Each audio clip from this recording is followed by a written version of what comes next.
시간에 음식 냄새.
클래스.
아우, 이 시간에 고기를 먹어.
So what's in iOS? You all know what's in iOS from a user standpoint. I'm sure you've all used iOS. So what's kind of under the covers, right? What are the programming APIs? Everyone know what the word API means. That's basically programming interface. It's the functions and methods and classes that we use to make an iOS app work. So what are those APIs that we use? Well, they're huge, okay? There's so much of it I can barely even summarize it here, but I'm going to summarize it by dividing it into 4 layers, okay? The core OS, which is kind of near the hardware, all the way up to Cocoa Touch, which is near the user, okay? And then there's some layers in between. So let's talk about these layers. Let's start down at the bottom there, the hardware. So people don't really realize this, but an iPhone is running Unix, okay? There's basically a version of Unix running on it, so it has full multitasking, Unix file system, everything in there, and you get the power of that when you build iOS apps, okay? And that includes all these things here. Now, there's some things at this Unix layer that are specific to a mobile device, like power management. I'm going to dive right into this demo right here. We're going to start. You just go to the Mac App Store and download it, and when you launch it, you're going to get this splash screen is going to appear right here. Let's hide these other things. So here's Xcode. This splash screen has a list of all the projects that you've been working on. So right now we have none because it's the start of the quarter, but you'll have, each week you're going to have more and more projects piling up in this side. And then these 3 choices are the 3 ways to kind of get into Xcode. 1, here, Playground. That's basically gives you the ability to write iOS apps and play with Xcode without building an app. Okay, so you can call APIs, put things on screen, draw things, etc. It's kind of a playground for playing around with iOS. We really won't be using that much in this app, but in this class, in my demos, but you're welcome to use them as you're playing around with Xcode. It's kind of a fun environment. Down at the bottom here, you can check out an existing Xcode project, iOS project, that is in source code management. Okay, now we're going to talk about source code management probably at a Friday section in this quarter, but not right at the beginning of the class. But source code management is basically a way that you can check your code in and out of like a database, okay, so you can work with the team, each make changes, merge your changes, all that stuff. So here is where you would check out your project to work on. And this middle one is to create a new Xcode project, a new Xcode app. And that's what we're going to do right now, okay? We're going to create from scratch a new app. Most of my demos involve creating an application from scratch, okay? Just because I think it's easier for you to learn if there's no magic behind the scenes where things are appearing out of nowhere. So we're going to start from scratch and go from there each time. All right, so I'm going to click on this. You can see it wants to create an app for me, so it's going to ask me some questions. First, it wants to know what kind of app I want to build, and we want to build an iOS application. So make sure you click iOS application here, not watch app or Apple TV app or an OS X app, okay? We don't want any of that. We want iOS application. And inside there, we have some choices of the kind of iOS app we want to build, like a game or this master detail, which is usually for browsing a database. We're almost always going to choose this one, single view application. The view there is kind of referring to the view in MVC, Model View Controller, that design paradigm.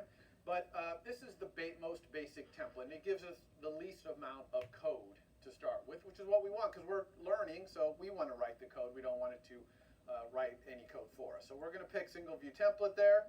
Now it wants to know a few things about our app, what the name of our app is, etc. The app we're going to build today is a calculator, and it's going to look quite a bit like this calculator. Not exactly the same. Today, they're appearing out of nowhere. So we're going to start from scratch and go from there each time. All right, so I'm going to click on this. What kind of app? Some model view. The lead. We don't. Let's know a few things about our app, what the name of our app is, etc. The app we're going to build today is a calculator, and it's going to look quite a bit like this calculator. Not exactly the same, but similar to this calculator. This is the basic calculator that comes with Mac OS. It's going to look like this. It's going to have some keypads, it's going to have some operations, it's going to have a little display in here. It's basically a calculator. So I'm going to call my app Calculator. So that's the name of this app. When I look at it on my phone, it's going to say Calculator is the name of it.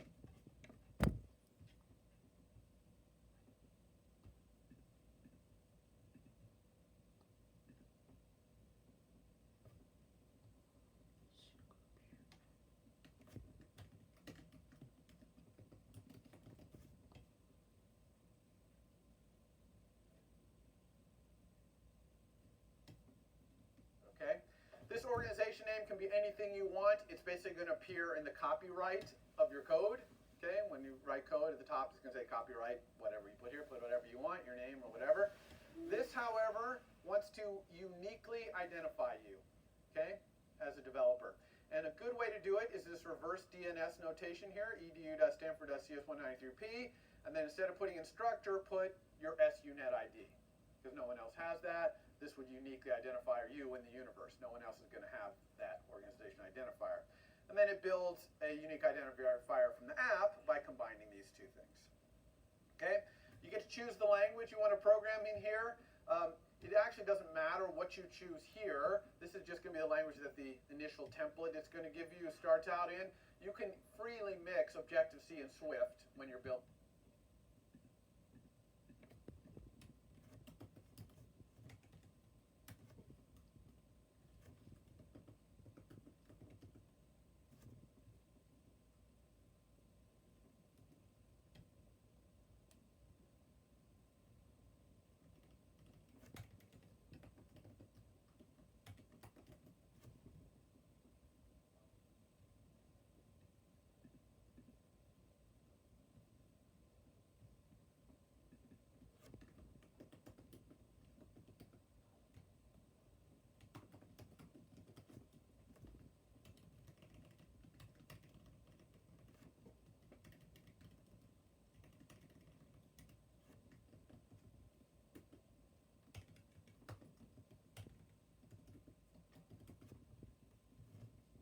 Building iOS apps, okay? Back and forth. You don't have to pick one and be stuck with it. We're going to do all our programming in this class in Swift, however. Then this is whether we want to build an iPhone-only calculator, an iPad-only calculator, or a universal calculator that will work on either iPad or iPhone, okay? And we're going to go universal. Even though the first 2 weeks we're going to be focusing on iPhone only, in the third week we'll expand our calculator to work on an iPad as well. Here, we're not going to be using databases yet. That'll be about week 6. And we will be talking about testing later in the quarter, probably in a Friday section again, but we're not doing it now, so you can leave these unchecked. All right, so now I hit next, and it says, where do you want to put this? And I highly recommend you do the same, okay? Home directory developer, so all your apps will start piling up in here. Here's the source control thing I was talking about. We're not going to do this at the beginning, so I'm going to leave this unchecked. All right, so we hit create, and it creates our first app. Now, it's actually created these 6 files over here on the side, and over the course of the quarter, I'll show you what all 6 of these are about. Today, we're only going to focus on 2 of them. And how many of you have used Xcode before for any class or anything? Okay, so any class or anything. I'll show you what all 6 of these 6 files.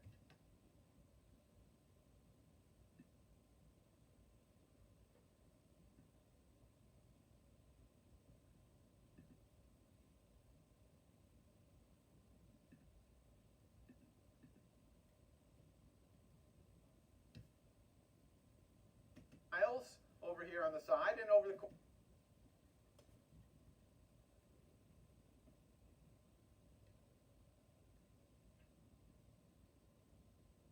of the quarter, I'll show you what all 6 of these are about. Today we're only going to focus on 2 of them. And how many of you have used Xcode before for any class or anything? Okay, so about a third of you. So let me explain a little bit about Xcode's UI and what it looks like. You see this area on the left, this blue area? That's called the navigator. And it's basically for navigating your project. And you can do it in different ways. This is the project navigator that we see right here. And it's basically showing you your files. You can arrange them in folders and stuff, but it's basically the files in your app. But you can navigate by searching. Okay? You can type some search text in here, search for it in your app. You can navigate all your breakpoints if you're debugging.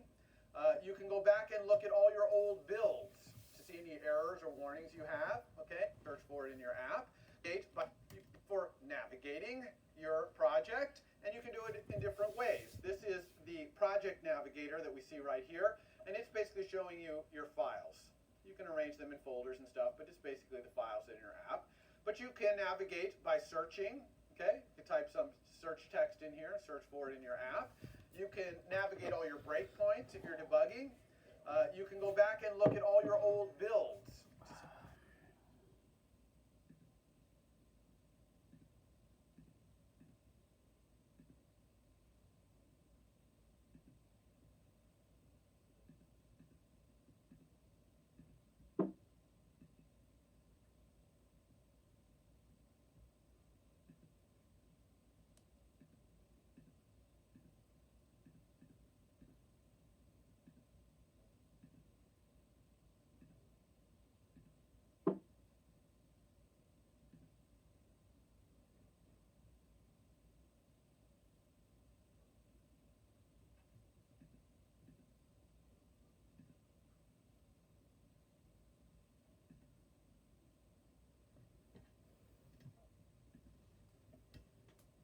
See any errors or warnings you have, okay? Even if you fixed it, you go back and look at them. So the navigator is kind of how you keep track of what's going on in your app. On the right-hand side here, we have the utilities area, which is actually two windows. See, it's split, top and bottom here, okay? The top part is essentially an inspector. It's going to let you analyze and change attributes of whatever's selected in this main window. Right now we don't have anything selected, so it's not showing anything. And this bottom is essentially like a palette. Okay, you're going to be an artist building your app, okay? And you're going to need things like buttons and web views and things like that to build your app, and you're going to be finding them all and pulling them all out of here. So it's your palette, your artist palette as you build things, okay?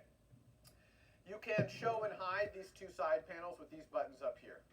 I will tend to not do command keys except for like copy and paste so that you can see what's going on. But there are tons of command keys in Xcode, and if you go to Xcode preferences and look under key bindings right here, you can see all of them, and there's tons and tons and tons, and you can even change them, of course, if you don't like them, but it has a lot of commands. All right, so I'll try to avoid using those command keys. So you can hide those with these things, so you have hidden both sides, right? Okay, and you can kind of manage your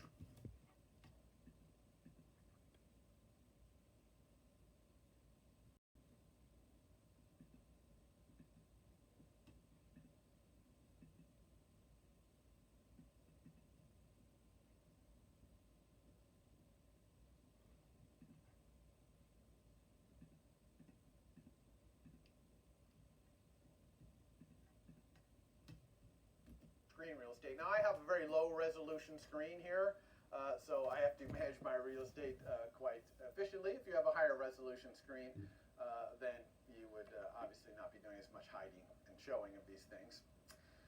So if we look at the navigator, what's selected right now? It's the project itself. At the very top level, this blue bar is selecting the project. So we're actually seeing the project.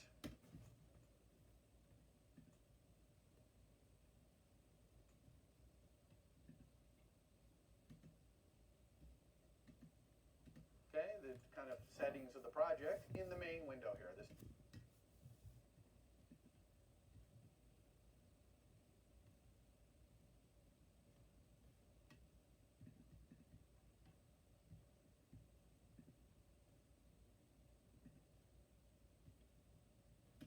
main window. And here's some of them here, right? Some of these we set on that first page, like the bundle identifier, and whether it was universal or iPad and iPhone. It said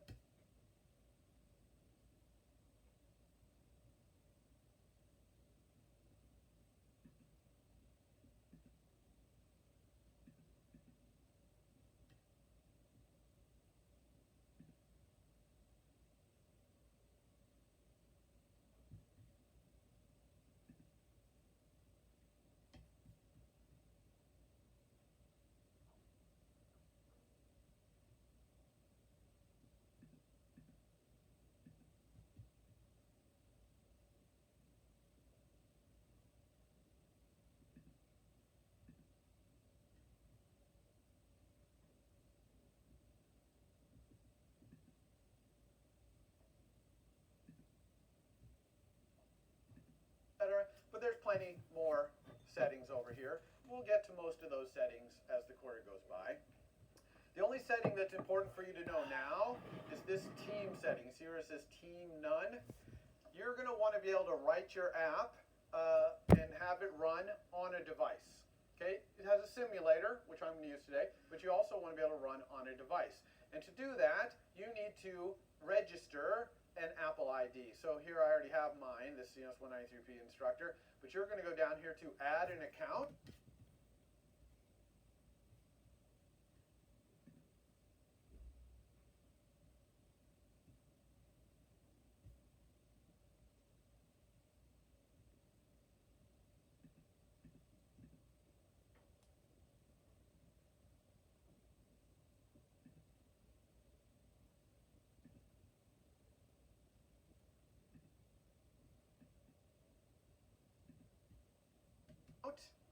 And you're going to get just here, and then team selected. Now you can plug a device in, and you're going to get this warning here, no provisioning profiles found. And you just click fix issue right there. You have to be connected to the network.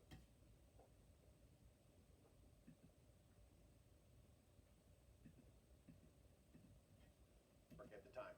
All right, fix issue and device, register it with you as a developer, and off you go. Okay? So you'll need to do that. You only really need to do that when it comes to running on a device. When we're running in the simulator, I'm not going to do that, but you might as well get this started now. Okay?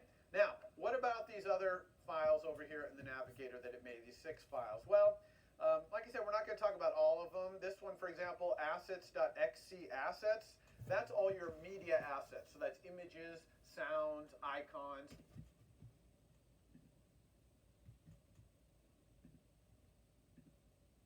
Oh.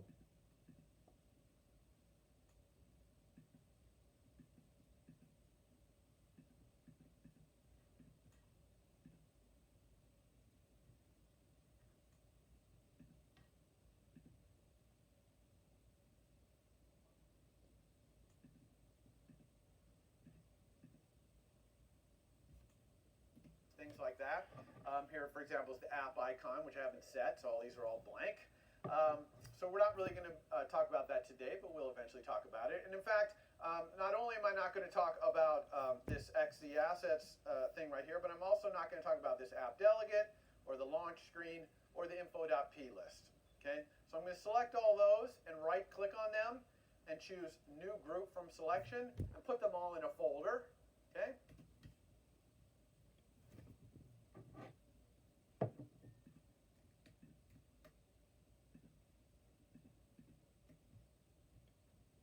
Which I'm going to call P list.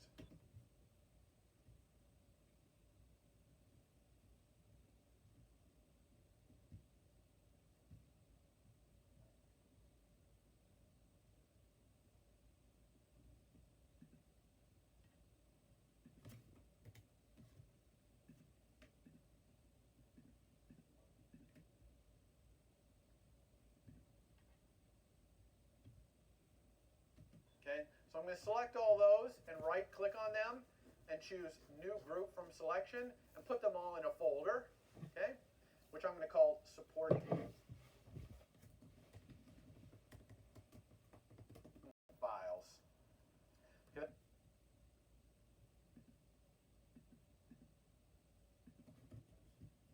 That's what they are, really. They're kind of files to support my app. You see they're still there. I just kind of got them out of the way so we can focus on these 2 files, which is the most important thing to our demo today. Okay. Now, what are these 2 files? Now is where I have to talk about this MVC thing. Okay. So MVC stands for Model View Controller. Okay. Model View Controller is a way of kind of dividing.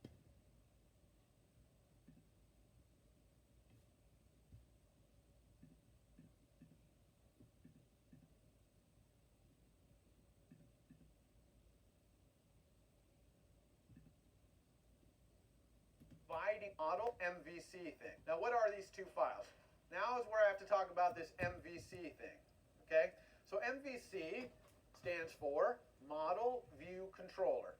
Okay, Model View Controller is a way of kind of dividing up all the classes in our object-oriented app into 3 different groups: the model group, the view group, and the controller group. Okay, what are those 3 groups? The model group is what our program does that's UI independent.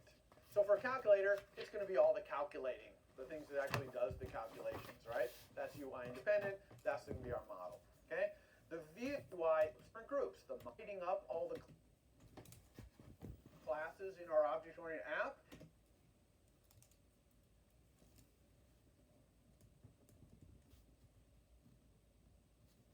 Into three different groups: the model group, the view.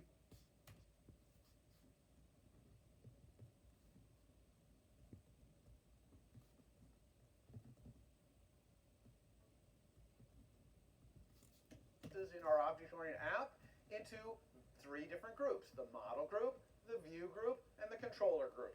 Okay, what are those three groups? The model group is what our program does.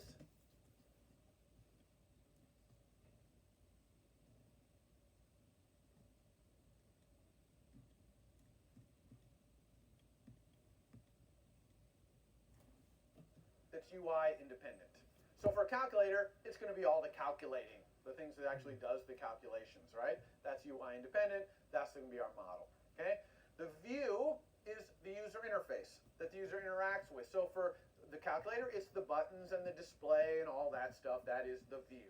Okay. Usually that's made of generic user interface elements like buttons and things like that. And then there's the controller. The controller is the glue between the model and the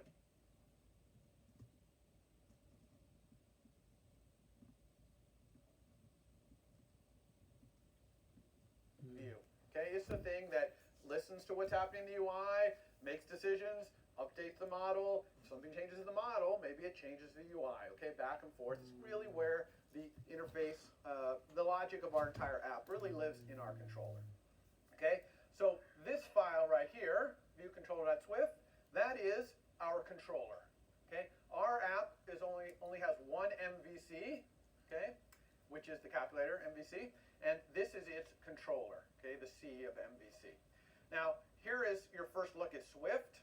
I'm gonna explain this real briefly. You can see that Xcode has thrown in a couple of methods for me. Everyone knows what a method is. They're so exciting that I'm going to delete them. Okay, that's because I don't want to distract you with a lot of random.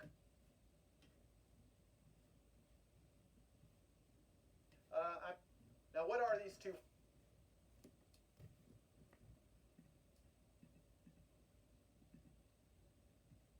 Files.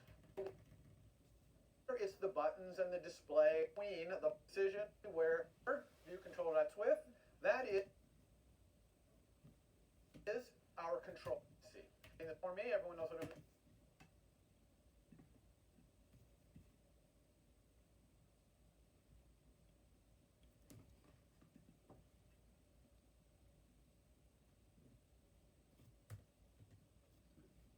Method is. They're so exciting that I'm going to delete them.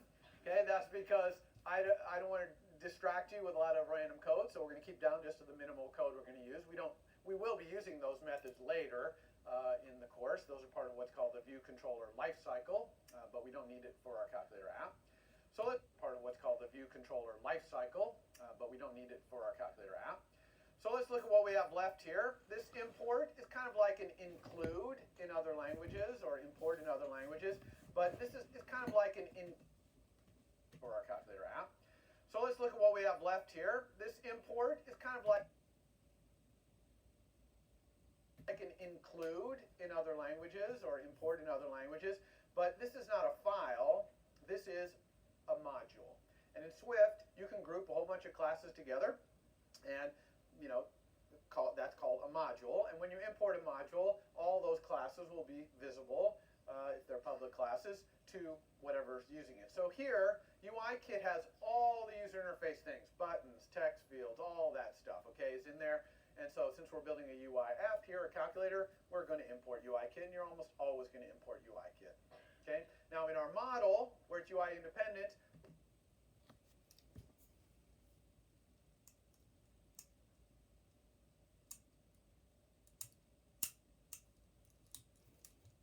we're going to probably be importing Foundation.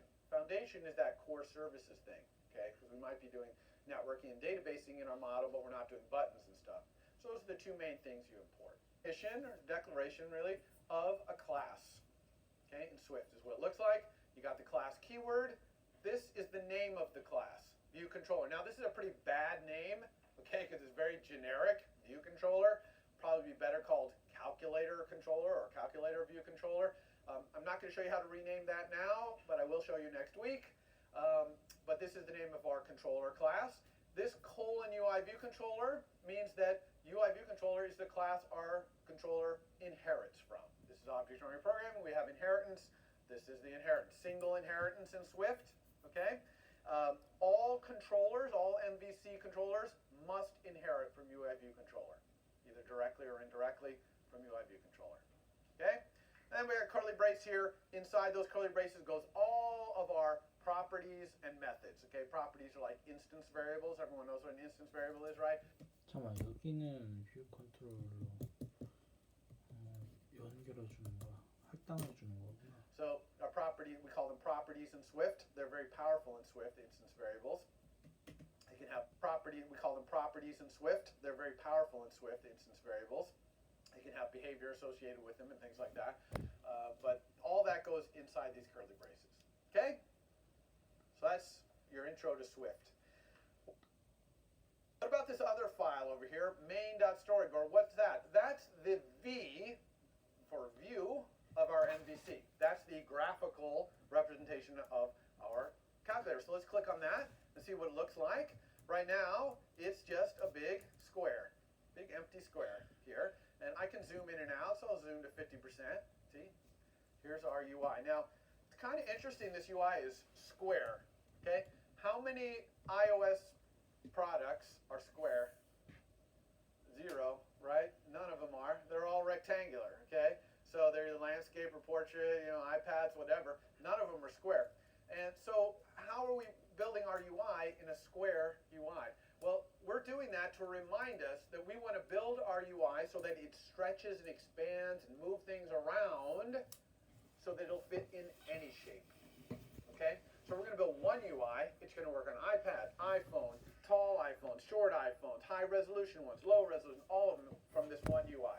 And this is square to remind us that. If this were vertical rectangle, probably our UI would look great in portrait, but maybe not so good in landscape. This way, square, it's constantly reminding us we have to build this flexible UI.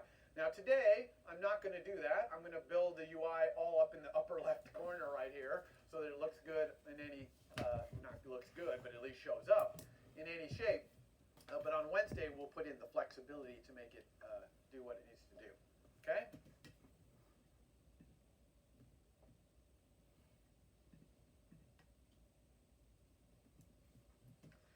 So, how do we build this UI?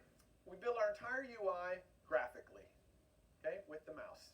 Okay, we do not write code to, say, put button here, put text field there. We just build it all graphically, okay, with the mouse.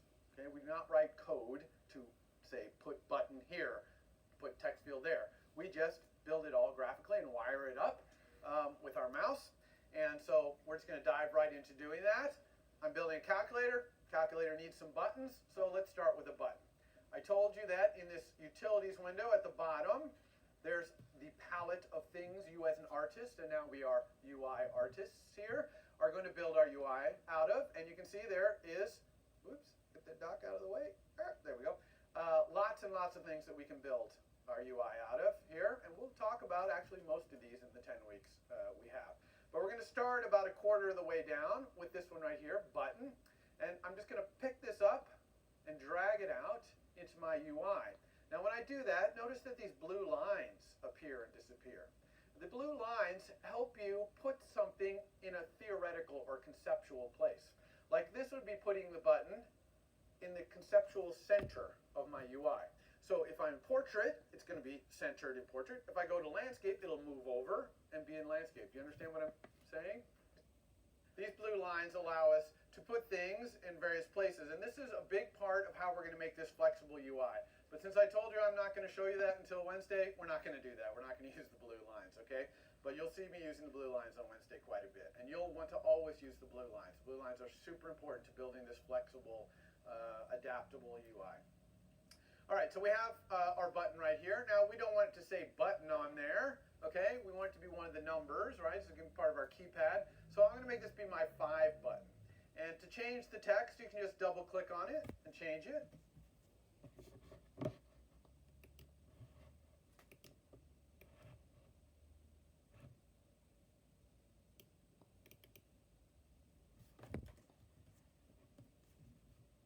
Okay, so I'm going to make it 5.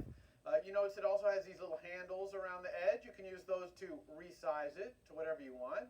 So this is computer science class, so we'll make it be 64 by 64. Okay. Although it really doesn't matter what size I make this, because when it starts being flexible, it's going to start, resizing it to fit depending on what the environment. But anyway, we'll do that. Now, other things I want to change about this button, I don't do directly. I need to use this top half of the utilities window here, which is the inspector. Okay, now there's different kinds of inspectors. Along the top, you'll see here. What's showing now is the attributes inspector. That is the attributes of whatever is selected. Here is the size inspector. So if I click that, for example, here's my 64 by 64.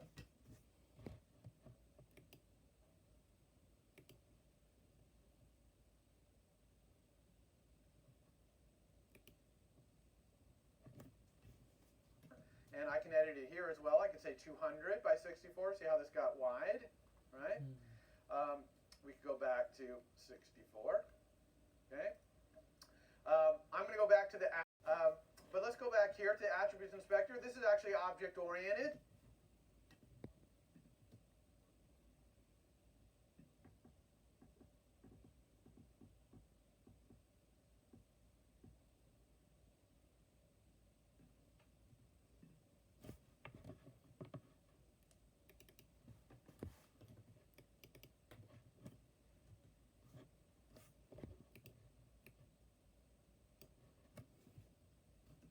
So here I can set the attributes of a button, because that's what's selected here. And also I can set the attributes of a control, which is buttons superclass.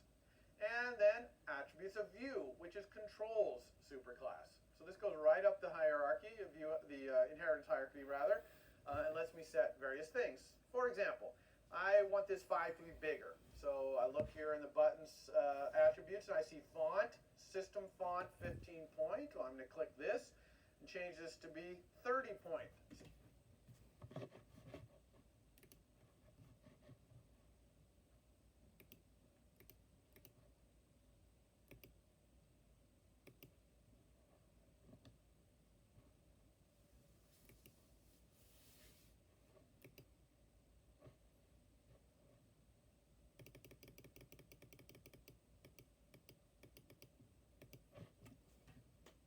System font. Okay, that looks a lot better. And if I go back and look at this calculator, see how some of the buttons have a background, like gray or orange? I want that too. So I'm going to set the background of this to something. So I'm going to go down. That turns out to be something that button inherits from view.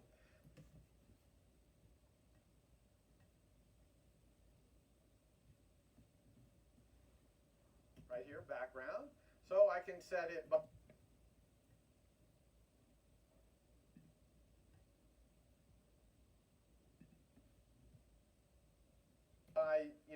using crayons, okay, or whatever. Can you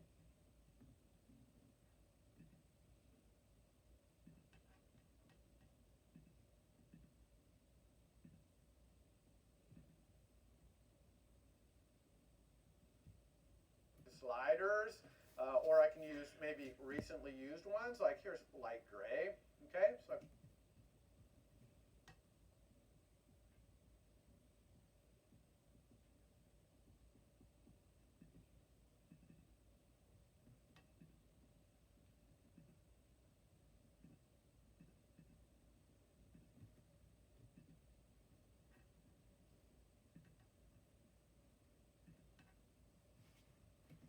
my nice use maybe recently used ones, like here's light gray.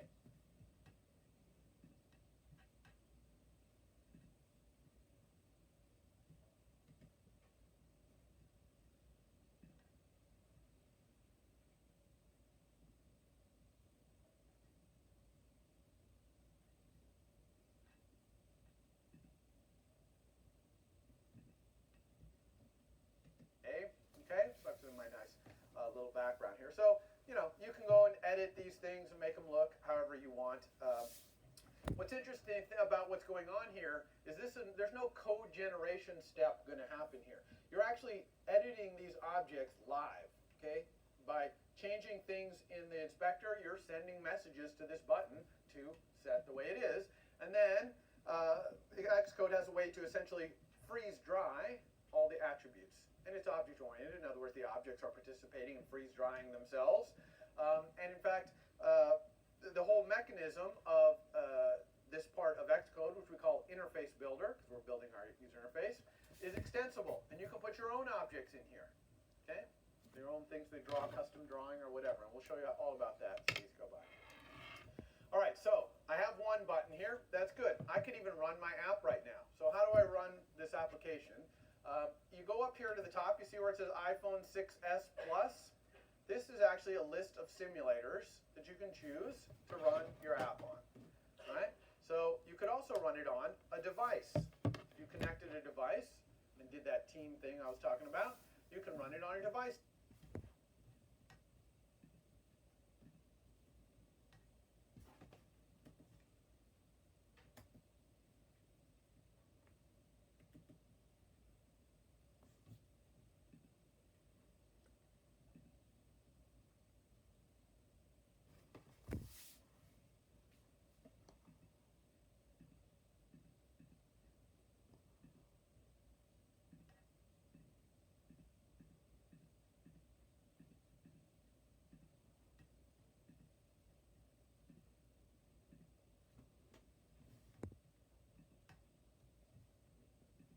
Here, but I didn't connect a device, so I'm going to run it on an iPhone 6.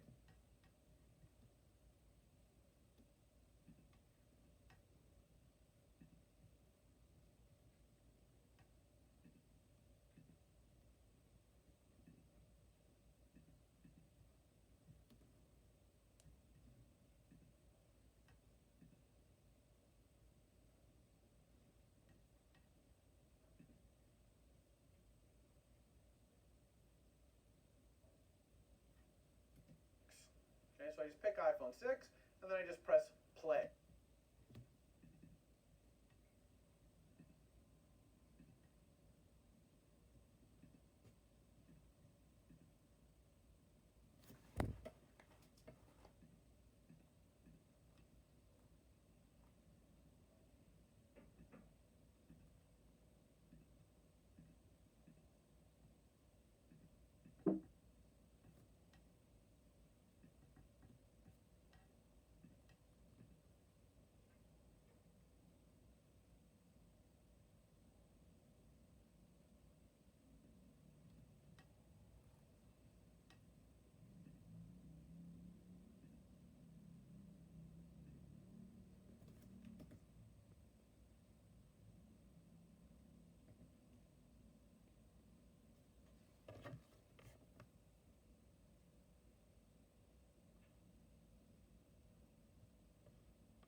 가운데가 아닌데?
왜 가운데다 했는데 왜 안 나오지?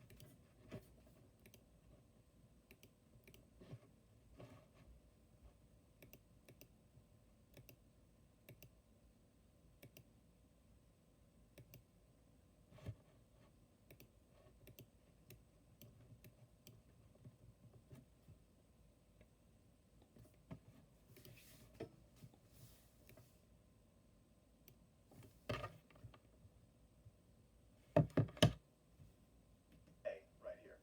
So we press play.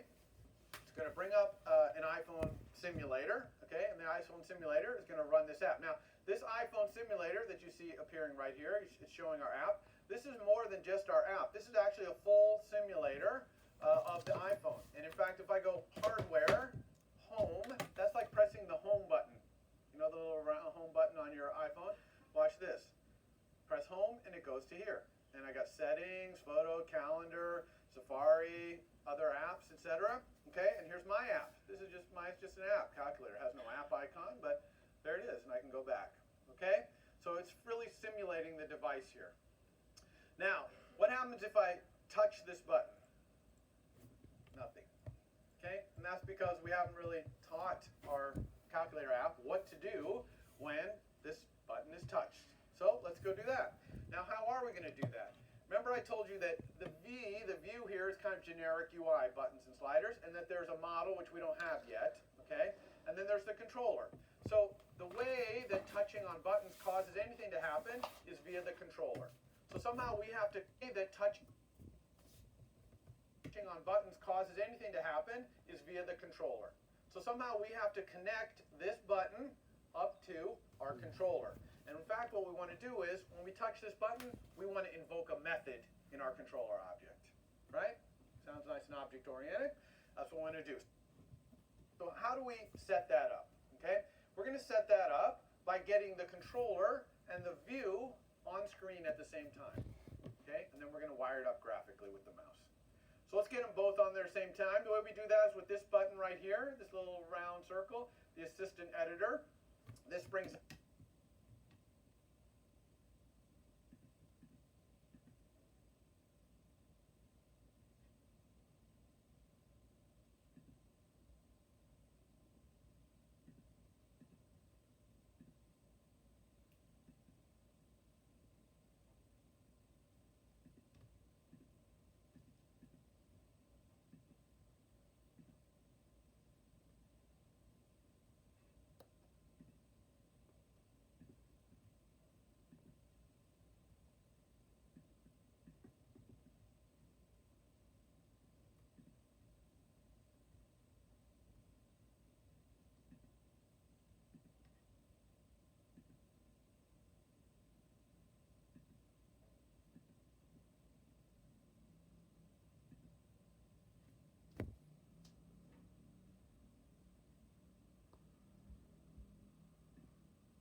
the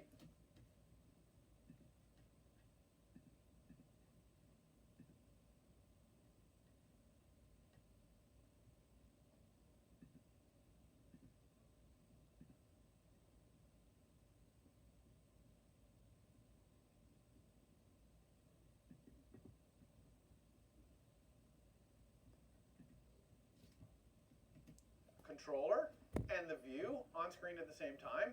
Again, I have low resolution, so it's all kind of smashed. So let's close our navigator.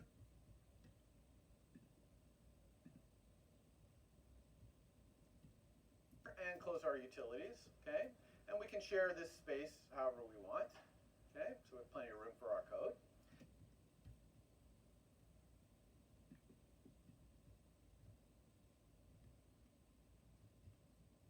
And here's our controller. So now this is going to seem wacky, but it's actually really, really cool, okay? The way that we hook up that button to call a method in our controller is by holding down the control key, okay? I'm going to hold down the control key and drag from the button into my code, okay? Now it really seems weird, but it's cool, okay? So I can put it wherever I want in my class here. And when I let go, it's going to say, okay, what kind of connection do you want to make between this user interface object 대박. and your controller. And there's really two choices. One is called an outlet, which I'm going to talk about in a moment. And the other one is called an action. So an action is when you want something that happens in the UI to action is. So here it's asking the name. It wants to know the name of the method. So here I'm touching a digit button, so I'm going to call this touch digit. Okay? So this is to invoke a method. The one is called an action. So an action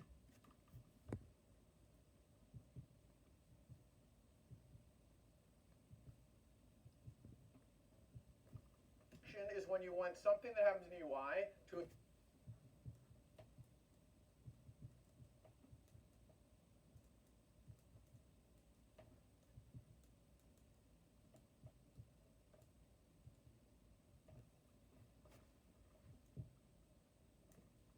invoke a method in your controller.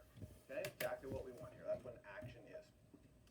So here it's asking the name. It wants to know the name of the method. So here I'm touching a digit button, so I'm going to call this touch digit. Okay, so this is just the name of the method that is going to be created in my controller. Notice that my method can have arguments. You see down here where it says arguments? It could have no arguments, okay, which is fine, right? I don't want an argument, that'd be fine. It can have one argument, which is the sender. In other words, the button that is sending me this method, okay? That's really valuable argument, okay? Especially in this case because I'm going to have a whole bunch of buttons. They're each going to be sending touch digit, and I want to know which one sent it to me, so the fact that it's going to pass itself as an argument to this method is great. The only problem is, if you see this type right here, any object, that's going to be the type of the object. It's this generic any object thing right here. We don't want that, okay? So when you're doing your homework, don't miss this step, okay? Change this from any object to UI button. Because of course the thing sending us this message is a UI button. It's unfortunate that this is not the default, but you must do this, okay?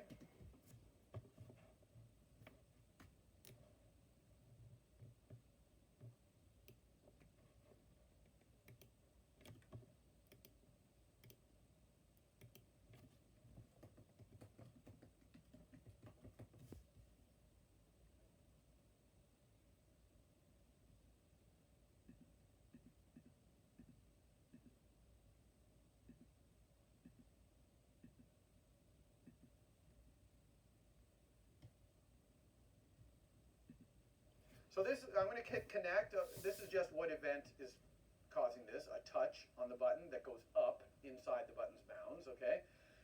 So I'm going to hit connect right here, and it's going to write the code for a method. You're going to see your first Swift method. Here we go. Okay? This is your first Swift method. Now, this is actually not part of Swift. Okay, it's not part of this method. This is something Xcode puts in here so that this little round circle appears. You see that round circle right there? If I mouse over that round circle, you see how it shows me what thing in my view is hooked up to this method, you see? Okay, so that's what this is.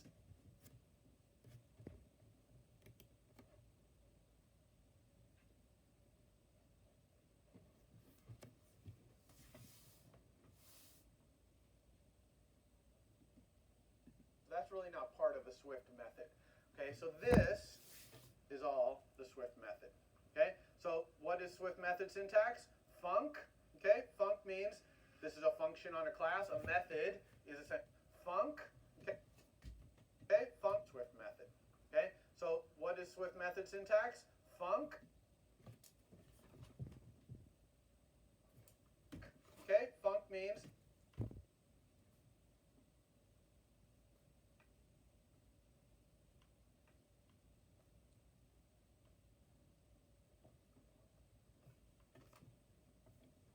this is a function on a class. A method is essentially a function on a class.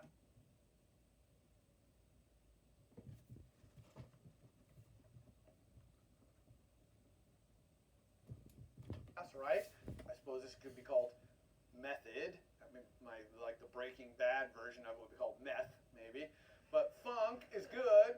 Func is good because you could have global funcs also. Okay, you could have the same syntax outside of a class description, outside of these braces, and it will be a global function. And we're going to see some of those, like square root is a function I'm going to use when I add square root to my calculator. All right, so that's the keyword. Just like class is the keyword for creating a class, func is the keyword for adding a method. Touch touch digit is the name, obviously, of this method. Parentheses has the arguments. Okay, we only have one argument called sender. This has digit is the name, obviously, of this method. Parentheses has the arguments. Okay, we only have one argument called sender of type UI button. So that's what colon UI button means. Anytime you're defining a type of something in Swift, colon and the type after the name of the thing. Okay, and that's true for arguments to methods, also true for local variables, everything, colon and the type. Okay, now if we had more arguments, they would just be separated by comma, like other argument might be an int. Okay, so I put an int there, so this is another argument, second argument here, and I can have as many as I want, and they each have to have a keyword which describes what they are. If this had a return value, it looks like this: returns string, okay, or returns double, okay, something like that. That's how return looks like. Okay, Wow. now I'm going to take a time out here from writing our calculator and just show you what it looks like to call a method. And just take this, return what they are, many as I want, and they each have to have a keyword which describes what they are. If this had a return value, it looks like this: returns string, okay, or returns double, okay, something like that. That's how returns as I want, and they each have to have a keyword which describes what they are. If this had a return value, it looks like this: returns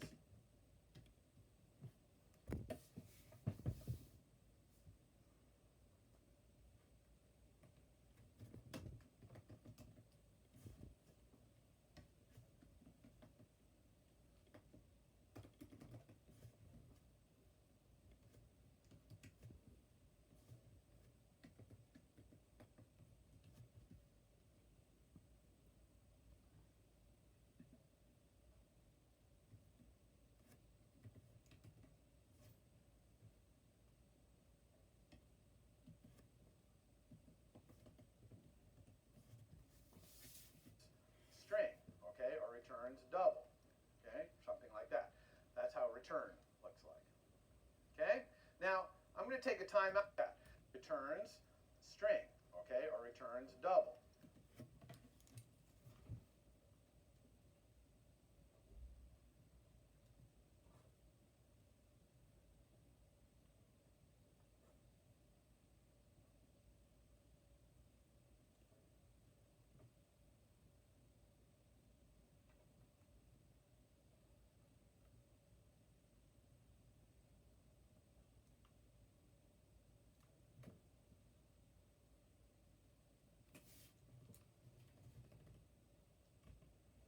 Keyword which describes what they are.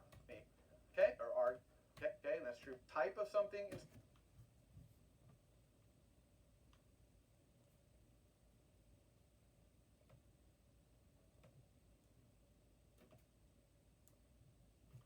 Swift, colon, and the type after the name of the type. Okay, and that's true for arguments to methods, also true for local variables, everything, colon, and the type. Okay, int might be an int. Okay, so I put, now if we had more arguments, they would just be separated by comma, like other argument might be an int. Okay, so I put an int there, so this is another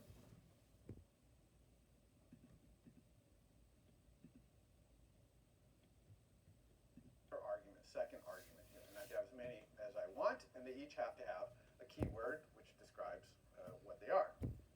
If this had a return value, it looks like this: returns string, okay, or returns double, okay, something like that. That's how return looks like.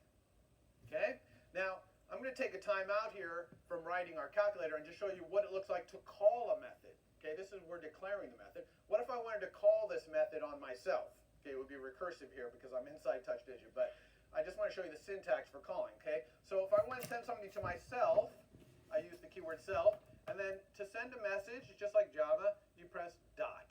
Okay, the thing you want to send it to, dot, and then you type the name of the method or of the property. If you want to access an instance variable, exactly the same. The name of the property or the method that you want to access in that object. So here, I want to do touch digit.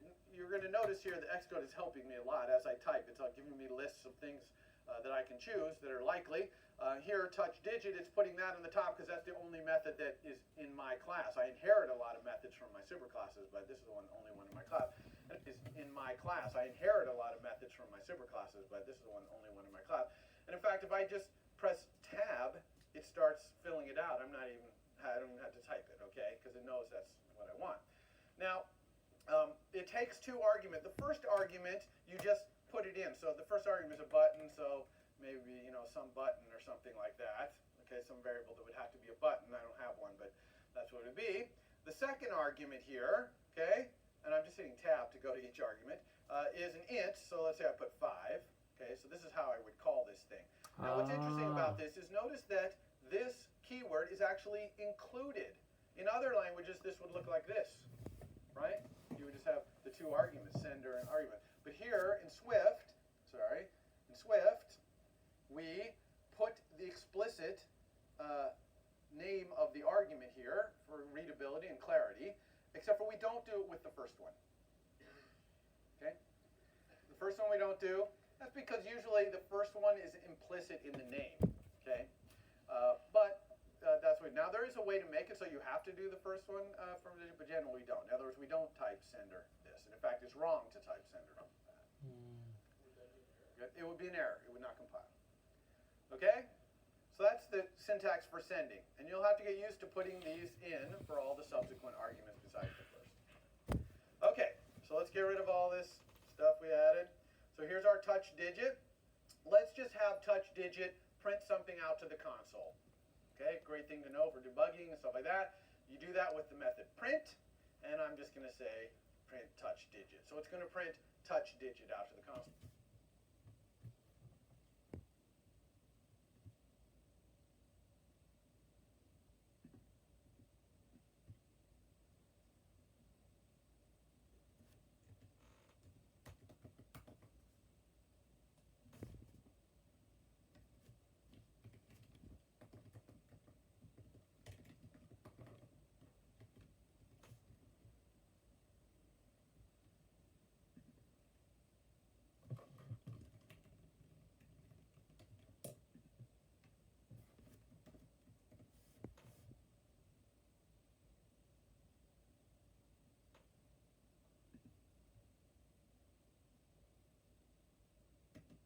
Notice no semicolons on the end of lines or anything like that in Swift.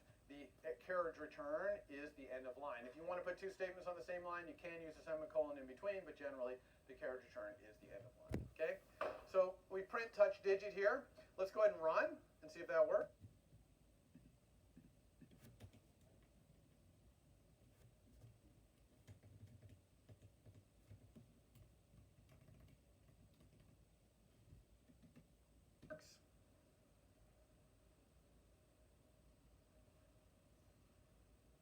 Okay, here's our simulator. Now, where is the console? It's going to appear magically at the bottom here as soon as something appears on the console. So here we go. Ready? 5. There it is.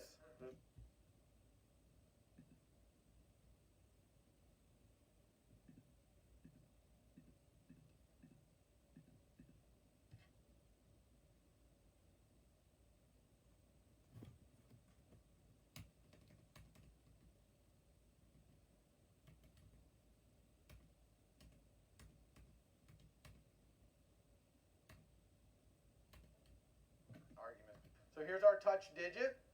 Let's just have touch digit print touch digit out to the console. Notice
5 on the console. So here we go. Ready?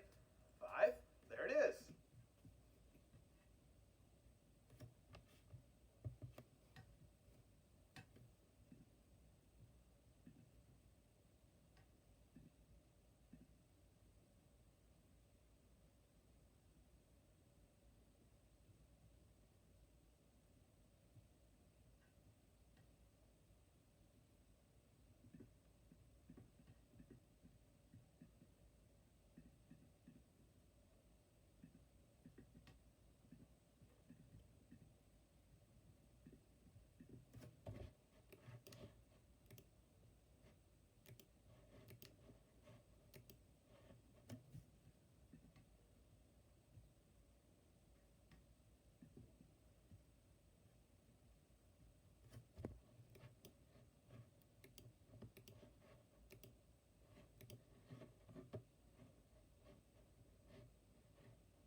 There's the console here. 5 again. Okay, we got 2 of them. Okay, we press a whole bunch of times and get a whole bunch of them. Go back here, scroll around. This bottom area has the console on the right and your debugger output on the left. This is where, when we start to debugging, you'll see it on the left. You can hide one or the other, like we could hide our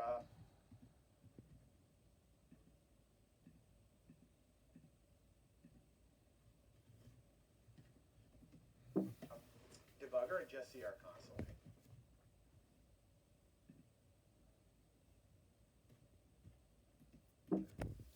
Okay, so this is cool. This is great, except for we're going to have a lot of buttons, not just this one button, this 5, okay? So let's go back to our UI. By the way, you can hide this thing by either dragging it down or pressing this button up here.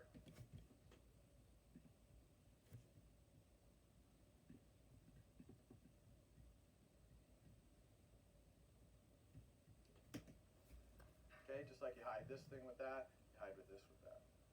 All right, so we'll stop. Now I want to make a whole keypad worth of buttons here. Instead of just having a 5, I want a whole bunch. So I'm going to do that with copy and paste. Copy, paste. Okay, make another one. Paste another one here. Okay, maybe this is R4, 5, and 6. I can actually select all 3 and copy, paste. Okay, 1, 2, and 3. And maybe paste again. Go up here. 7, 8, 9, and we'll copy and paste one more to make our 0.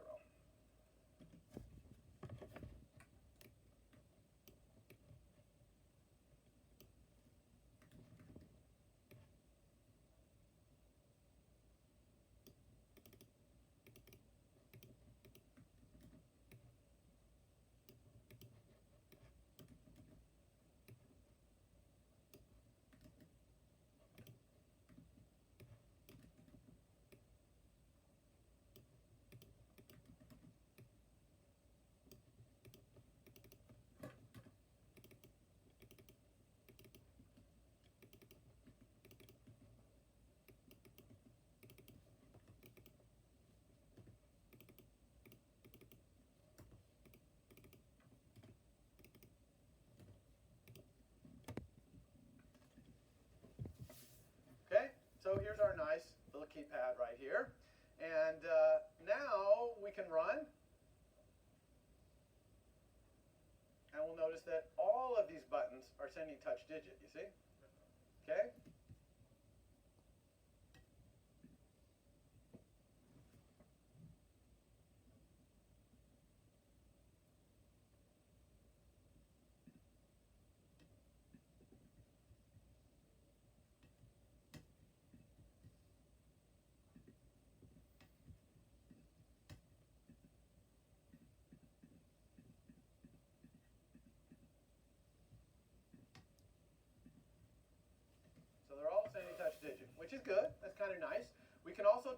sending it with this little circle. Watch what happens when I mouse over. You see? It's selecting them all to say they're all sending this. Okay? But we really want to know which one is sending it. Okay? So we're going to have to look at this sender argument to see which button is sending us this touch digit. Okay? So I'm going to create a local variable here.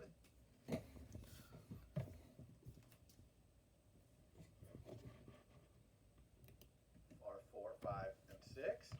I can actually select all three and copy paste. Okay? 1, 2, and 3. And maybe paste again. Go up here. 7, 8, 9. And we'll copy and paste one more to make our 0. Okay, so here's our nice little keypad right here. And now we can run. And we'll notice that all of these buttons are sending touch digit, you see? Okay, so they're all sending touch digit, which is good. That's kind of nice. We can also tell they're all sending it with this little circle. Watch what happens when I mouse over, you see? It's selecting them all to say they're all sending this. Okay, but we really want to know which one is sending it. Okay, so we're going to have to look at this sender argument to see which button is sending us this touch digit.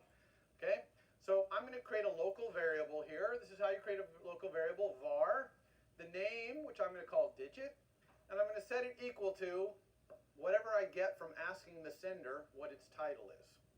Okay, now how do I do that? Well, we know that we send a message to something by doing the object, right, sender, and a dot.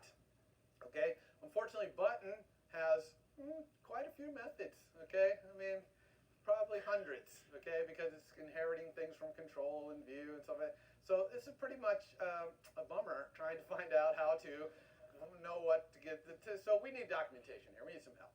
Okay, so the way to do that is you're going to hold down the option key. Okay, I already showed you control is an important key for dragging between your view and your thing. Now option is an important key. And when you hold down option, look what happens when you mouse over things. They get this dash blue underline going. And what that means is if you click on them, Xcode's going to tell you as much as it can about that thing. So let's click on UI button. And when we do, we get this little window that has a complete description of UI button in here. And really importantly, down at the bottom, it has a reference link. See this reference link? And if I click this, it's going to take me to the documentation for UI button. So there we go.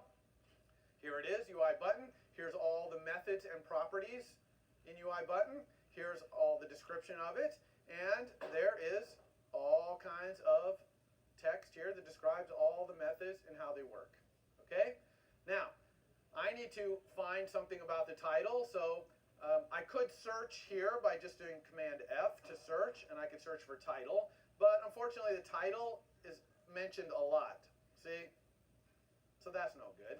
So I can go over here to the summary of all the methods and properties. We can look here, getting dimensions. No, I don't want to do that. Configuring edge insets. We don't even know what that is yet. Getting the current state. That sounds pretty good. Getting current state. Let's see if we got button type. Okay, here's how I can get the buttons type. That's good.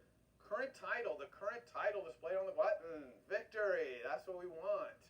Okay, now when we find something in the documentation we want, you're going to see that there's a Swift explanation of it and an Objective-C explanation. So we're always going to be looking at the Swift version in this class. So what is this thing? Okay, this is not a method because it would say func right here. If this were a method on UI button, it would have func. Instead it has var. That means it's a property. So a property is like an instance variable. Okay, now this is an interesting property because it's got this little terminology in the end, which means it's read-only. So we can't set the button's title here with current title. Turns out that's because there's another method up here called setTitleForState for setting the button's title. Because when you set the button's title, you want to set the title for what state it's in, highlighted, disabled, whatever. But luckily, there's a current title here that just gets you the current title in whatever state the button's currently in. So so that's why it says var instead of func. Here's the name of the property, current title. Here is the type. I promised you that it was always colon and type. Now, the type of this is string? What? Maybe. Okay, we're going to suspend our disbelief here because that question mark actually means something. We're going to kind of hope that this is a string, but it's not going to be, but that's okay. Okay, we're going to we look things up in the documentation to see the way it works. Now, there's another way to do it, okay, which is even cooler. I type this dot. I want the title, so I'm just going to start typing title. Okay, I don't know there's a method called title. In fact, there isn't. But as soon as I start typing title, it shows me all the methods that start with title, all the methods that include title in the name, see? And all the methods that have T-I-T-L methods, the way it works. Now, there's another way to do it, okay, which is up in the documentation. That's a colon and type. It just gets you the what's the state, and instead it has var. But unfortunately, kinds of really important about that. What have you in your? Unfortunately, button has quite a few methods. Okay, I mean something by doing the object, right, sender, and a dot. Whether we send a message to something by doing equal to variable var, the name sender argument to see which button is sending us this touch digit. Okay, so I'm going to create a local variable here. This is how you create a local variable, var, the name, which I'm going to call digit, and I'm going to set it equal to whatever I get from asking the sender what its title is. Equal to whatever I get from asking the sender what its title is. Okay? Now, how do I do that? Well, we know that we send a message to something by doing the object, right, sender, and a dot. Okay? Unfortunately, button has quite a few methods. Okay? I mean, probably hundreds. Okay? Because it's inheriting things from control and view and stuff like that. So this is pretty much a bummer trying to find out how to know what to get. So we need documentation here. We need some help. Okay? So the way to do that is you're going to hold down the option key. Okay? I already showed you control is an important key for dragging between your view and your thing. Now option is an important key. And when you hold down option, look what happens when you mouse over things. They get this dash blue underline going. And what that means is if you click on that,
Xcode's going to tell you as much as it can about that thing.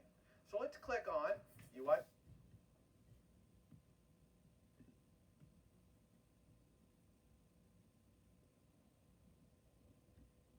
button. And when we do, we get this little window that has a complete description of UI button in here. And really importantly, down at the bottom, it has a reference.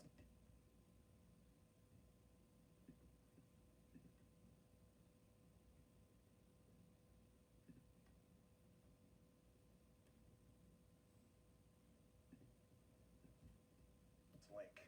See this reference link? And if I click this, it's going to take me to the documentation for UI button. So there we go. Here it is, UI button. Here's all the methods and properties in UI button. Here's all the description of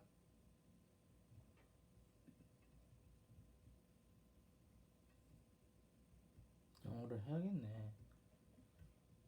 it. And there is all kinds of text here that describes all the methods and how they work. Okay? Now, I need to find something about the title. So I could search here by just doing Command F to search, and I could search for title. But unfortunately, the title is mentioned a lot. See? So that's no good. So I can go over here to the summary of all the methods and properties. We can look here, getting dimensions. No, I don't want to do that. Configuring edge insets. We don't even know what that is. Getting dimensions. Over here to the summary of all the methods and properties. We can look here, getting dimensions. No, I don't want to do that. Configuring edge insets. We don't even know what that is yet. Getting the of a lot. And I can search for title. But unfortunately, the title is mentioned a lot. See?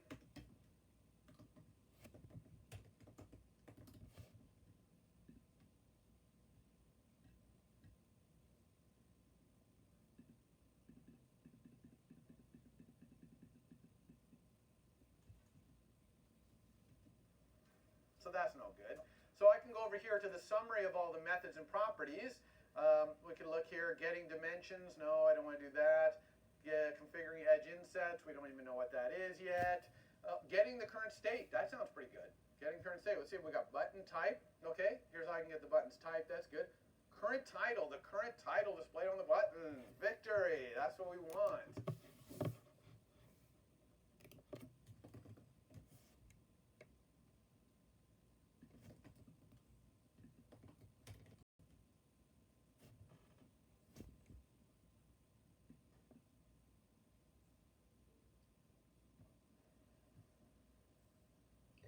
안녕하세요. 감성연구소 센치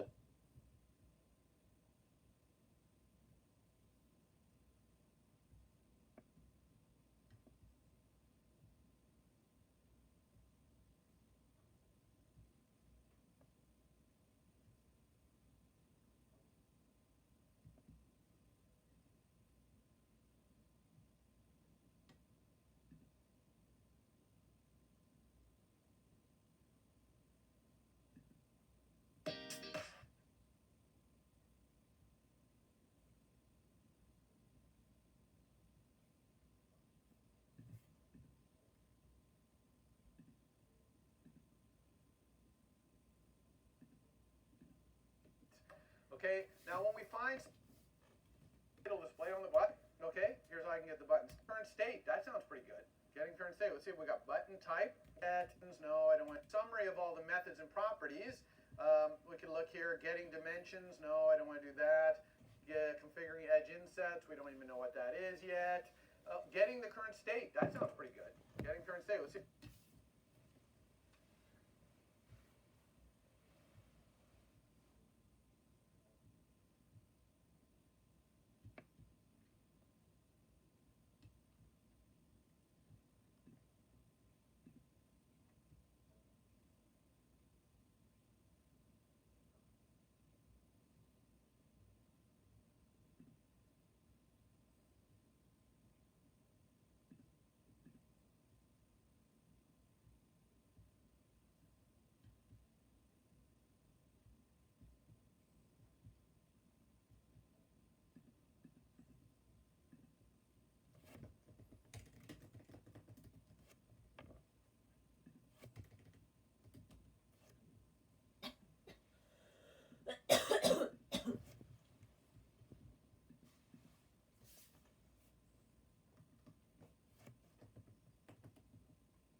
We can look. No. Unfortunately, insert of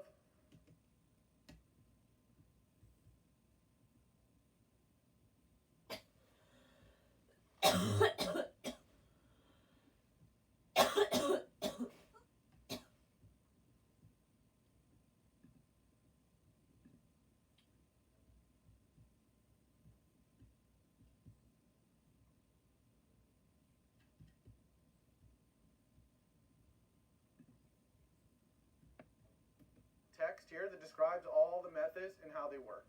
All go. And link.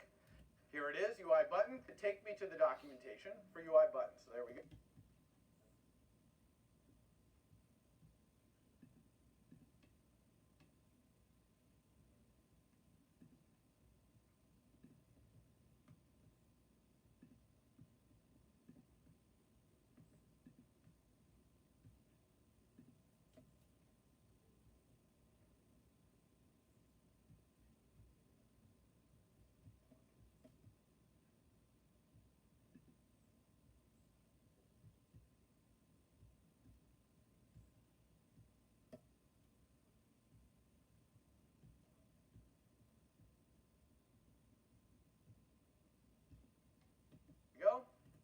of, I need to find F to search, see?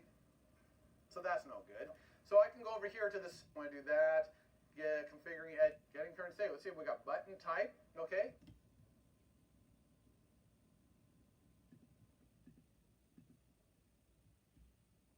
Here's how I can get the buttons typed, that's good.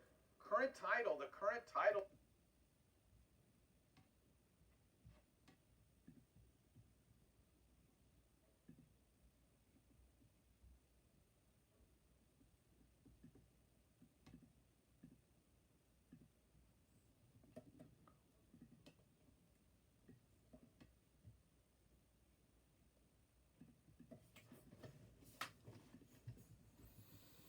Display on the button, victory, that's what we want. Okay, now when we find something in the documentation we want, you're going to see that there's a Swift explanation of it and an Objective-C explanation. So we're always going to be looking at the Swift version in this class. And an Objective-C explanation. So we're always going to be looking at the Swift version in this class. So what is this thing, okay? This is not a method because it would say func right here. If this were a method on UI button, it would have func. Instead it has var. That means it's a property. So a property is like an instance variable. Okay? Now this is an interesting property because it's got this little terminology in the end, which means it's read-only. So we can't set the button's title here with current title. Turns out that's because there's another method up here called set title for state for setting the button's title. Because when you set the button's title, you want to set the title for what state it's in, highlighted, disabled, whatever. But luckily there's a current title here that just gets you the current title. In whatever state the button's currently in. So that's why it says var instead of func. Here's the name of the property, current title. Here is the type. I promised you that it was always colon and type. Now, the type of this is string? What? Maybe. Okay, we're going to suspend our disbelief here because that question mark actually means something. We're going to kind of hope that this is a string, but it's not going to be, but that's okay. Okay, we're going to try and assume it is, all right? So anyway, this is how we look things up in the documentation to see the way it works. Now, there's another way to do it, okay, which is even cooler. I type this dot. I want the title, so I'm just going to start typing title. Okay, I don't know there's a method called title. In fact, there isn't. But as soon as I start typing title, it shows me all the methods that start with title, all the methods that include title in the name, see? And all the methods that have T-I-T-L-E in the order, okay? And it gives it to you in the order you might expect, right? Title first. So this is kind of helping. You can search, basically, and when you do this, you would quickly see, oh, current title, that looks like what I want. And you can double-click here, actually, and it'll put in.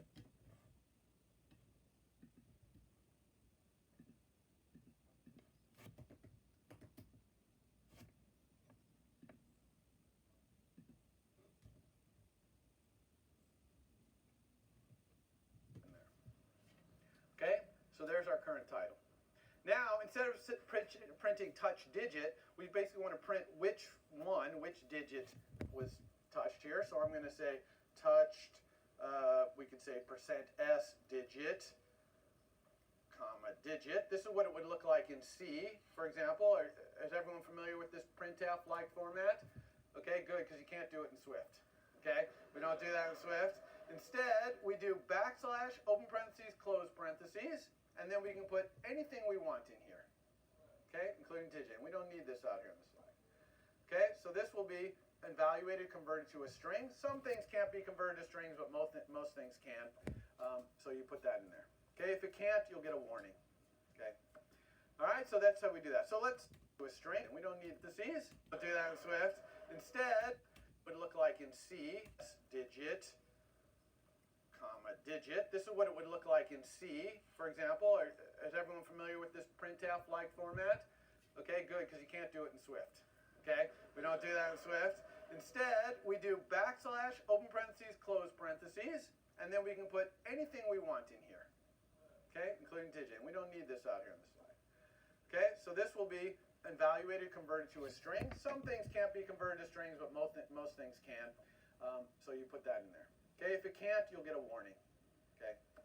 All right, so that's how we do that. So let's go ahead and see what's going on. But now, maybe we should start paying attention to our warnings. Okay, when you submit your homework, no warnings, please. Okay, no warnings. And certainly no errors. Those are red things. Those won't build. No warnings. So what is this warning? Let's take a look at this warning. You look at a warning by clicking on it. So I'm going to click on it. And it says here, variable digit was never mutated. Consider changing to let constant. Okay? What does that mean? Well, that means that instead of var here, it wants us to put let. Okay? And in fact, you should always do that. Anytime you declare a local variable, okay, or even a property that is initialized at the beginning and never changes, in other words, it's a constant, use let instead of var. Now, why do you want to do that? Two reasons, really. One, it helps people reading your code realize, oh, this thing's never going to change. I don't have to worry about it. It's just like a constant. And two, if that thing were, for example, an array or a dictionary, and you use let out, or into the array or taken out. Okay? So it's how you can create read-only arrays and dictionaries. Okay? So always use let when you are doing a constant. And in fact, notice that Xcat is saying, hey, if you click here, I'll fix it for you. Okay? So it says fix it, replace var with let. Sure. Okay? And it did it. Now our warning's gone. Okay?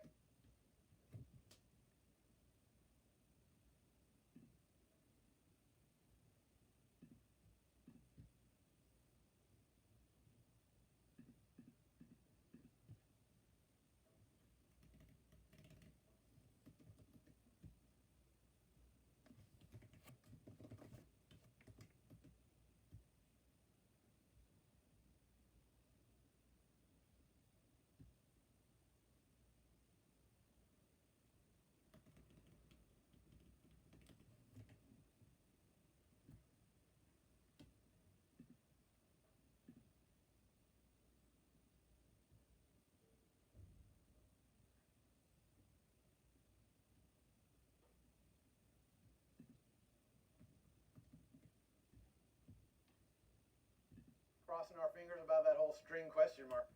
See if this...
This is working? We're live. Oh.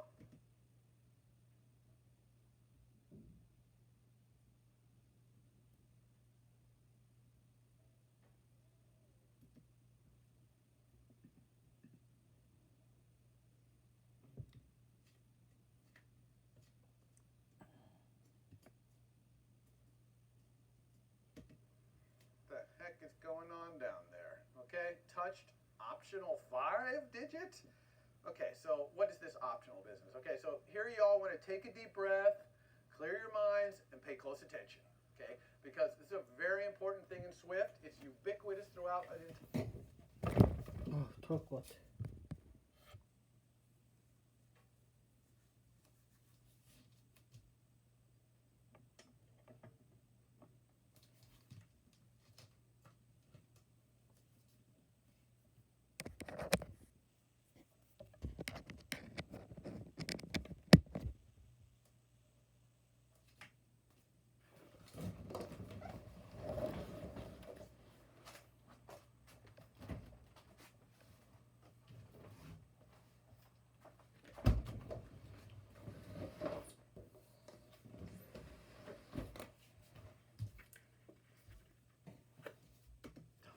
iOS API, okay? Very cool feature, but it requires a little bit of getting used to in terms of its syntax, okay? This is the feature of optionals, okay? In Swift, there is a type called optional. It's a type, like int or bool or anything else. String, dictionary, array, optional. Optional is just a type. This type can only have two values. One value is not set, okay? That's expressed in Swift with the keyword nil, N-I-L. Nil only means this optional is not set. That's all it means in Swift. It doesn't mean it's zero. It doesn't mean a pointer that doesn't point anywhere like in other languages. Nil means an optional. Oh, it doesn't mean a pointer that doesn't point anywhere like in other languages. It's in Swift. It doesn't mean it's zero. It doesn't mean a pointer that doesn't point anywhere like in other languages. Nil means an optional that's not set. The other state that an optional can be in is set. Okay? Now, if it's in the set state, it can have an associated value. Okay? An associated value, which can be of any other type. Okay? Actually, it could also be an optional. You can have an optional. But that associated value is just associated with the set state. Okay? In the not set state, there is no associated value because it's not set. Okay? Now, what does it look like to declare an optional? Well, let's go back with our option key and take a look at current title. Okay, remember this from the documentation. It said var current title string question mark. That means this is an optional whose associated value is a string. Okay, so if someone looks at this property and says, what type is that property? And they say, oh, it's a string, but it's optional. No. This is an optional, and its associated value is a string. Okay, get used to saying this type is optional. Value is a string. Okay, get used to saying this type is optional. Okay, so this is an optional string. That's what we would say. It's an optional string. Okay, but primarily it's an optional. Okay, its associated value is a string. So this current title, why is it an optional? Well, because we might have a button here that has no title set, not set. No title set, not set. Okay, so the title needs to be an optional so it can represent the case where it's not set. Now, anything can be an optional. I'm not just pointers or objects. Ints could be optional. You have an optional int, okay? But here we are representing the title, the button, which is a string, okay? And it might be not set, okay? So we need that to be an optional. So how do I get the string? Because I don't want this digit, which currently is also an optional string. Isn't it kind of weird here when I said let digit equal, nobody said, how come you didn't say colon string? Okay, I didn't say the type. I declared a local variable. It didn't even have a type. How was that possible? In Swift, Swift will infer the type all the time. Okay, if it's possible for it to know the type, it will infer it. And in fact, it's wrong, a really bad coding style, to put that type in there. Better to just say let digit equal and let Swift infer it. And here Swift has inferred the digit must be of type string question mark. That's because this is of type string question mark. So of course the digit has to be that. You see what's happening there? So you're going to see type inference all the time in Swift. It makes your code much more compact, a lot less repeated stuff. Is that a question in the back? It's a question, is that the same for var too? Absolutely it's the same for var. Okay. So how do I get that string though? If this button title is set, how do I get that associated value thing, okay, out of this optional? And the answer is you put an exclamation point in the end, okay? Now, optional is question mark on the end of a declaration. Exclamation point is unwrap this thing and give me the associated value, okay? So this is very succinct, okay? One character for each side of using this, okay? Question?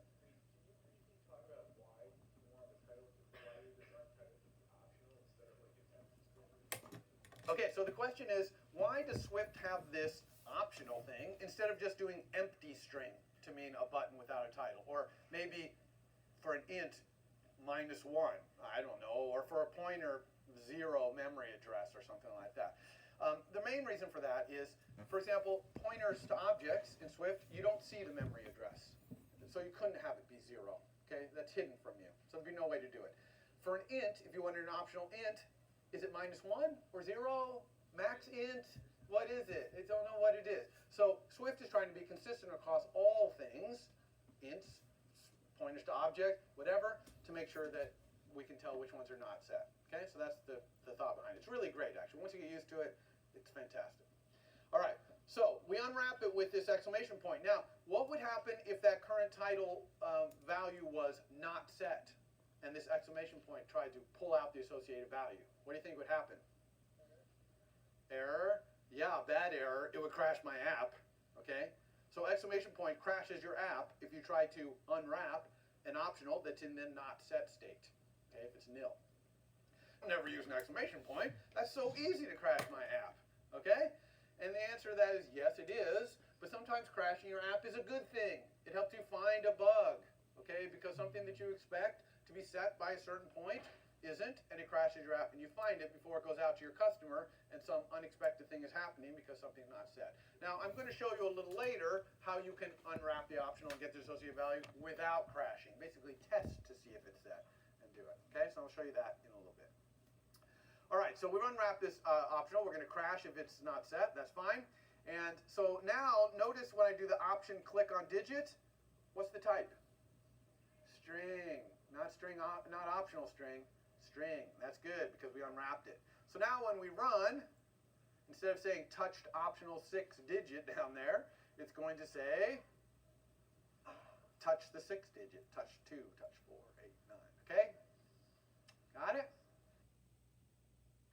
Okay, next.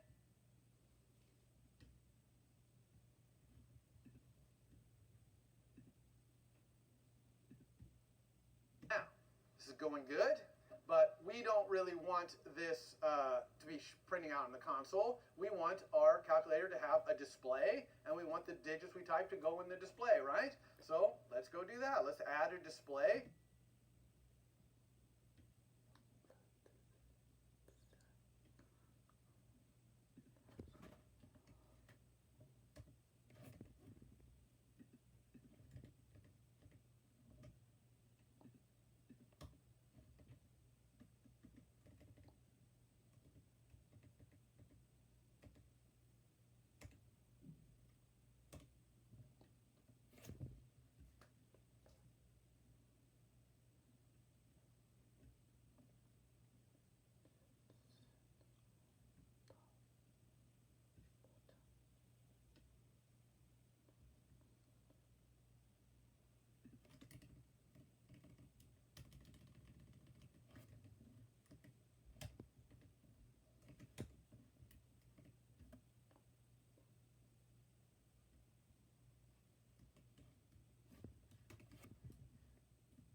그라운드 타이틀은 타이틀을 그대로 가져오도록 했어.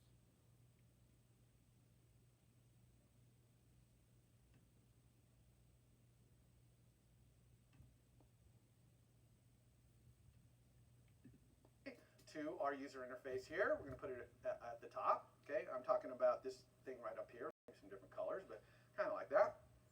So I'm going to go back to my utilities area over here and go to the bottom. And this time, instead of grabbing a button, I'm going to grab one of these, a label. So a label is read-only text. Okay, the user can't touch on it and then type with the little keyboard on the iPhone. Okay, this is read-only text, which is what we want in my calculator.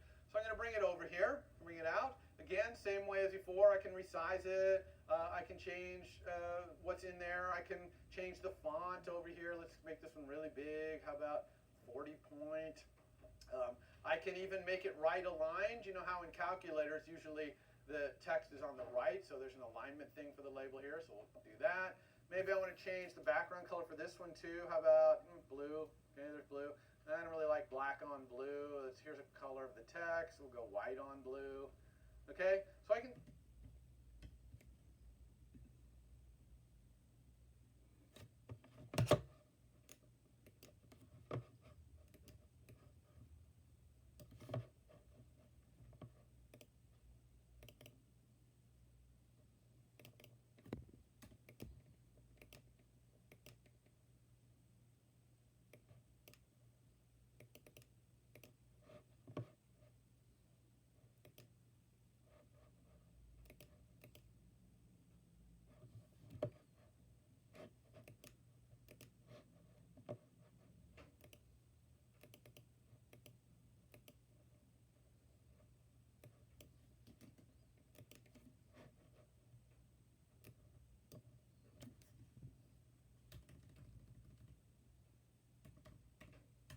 as before, what we want on my calculator. So I'm going to bring it over here, bring it out. Again, same way as before, I can resize it.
I can change what's in there. I can change the font over here. Let's make this one really big. How about 40 point?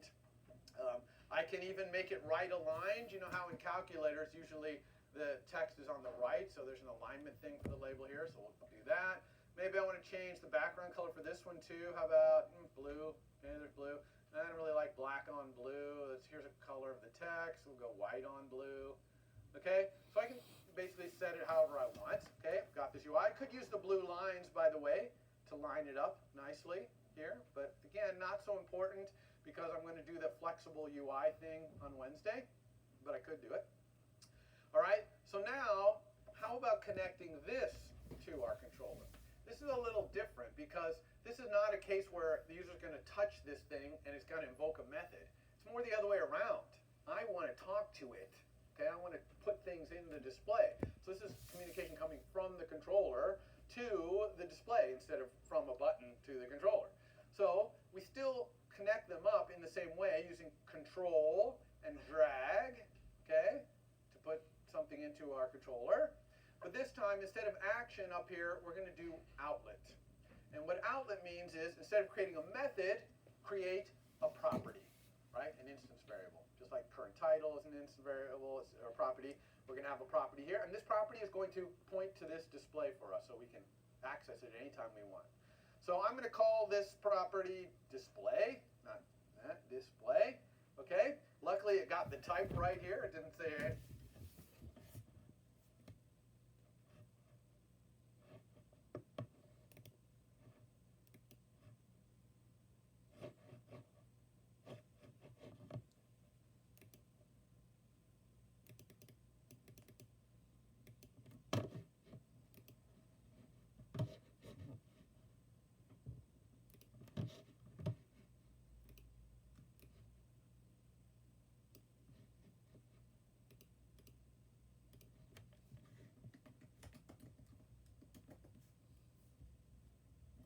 any objects. It's good. It knows it was a UI label. And don't worry about this storage, weak or strong. We'll talk about that next week, so you can just ignore that for now. Okay, so I hit connect, and it creates, instead of creating a method here, it created a property. Now, again, this IB outlet,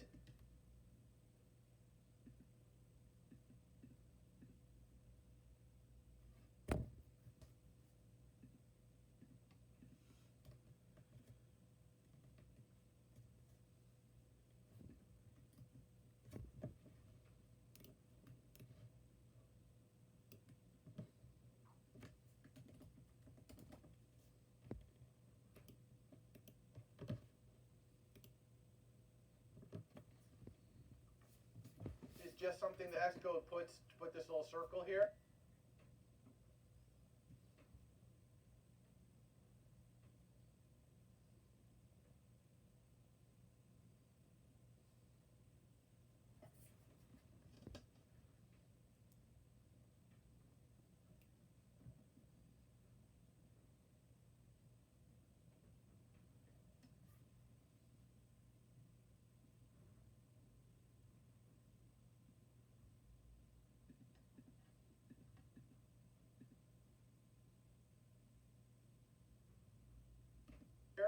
So we can see what it's connected to, so you can ignore that. I told you to ignore weak and strong, so you can ignore that. And so hopefully this is familiar to you. It looks like current title, var. This is a property on our controller. Okay, looks like current title, var. This is a property on our controller. Okay, an instance variable if you want to think of it that way. It's called display. Its type is UI label exclamation point. Okay, now what the heck is that? Exclamation point. Okay, I thought exclamation point was unwrapping optional. Why is there exclamation point here? It makes no sense. And in fact, you can put a question mark here because exclamation point also means optional. It means the same kind of optional as question mark. And I'm going to leave this question mark and I'm going to keep working on this demo, and then I'm going to go back and change it to an exclamation point and show you what exclamation point means. Okay, but exclamation point and question mark both mean optional when you're declaring. Okay, so now I have this display.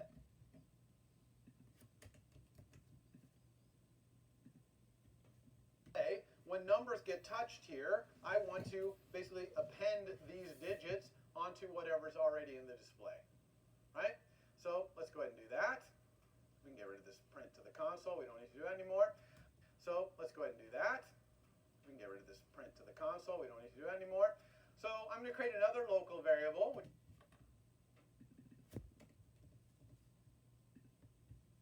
is also going to be a constant, so it's let. I'm going to call it text currently in display.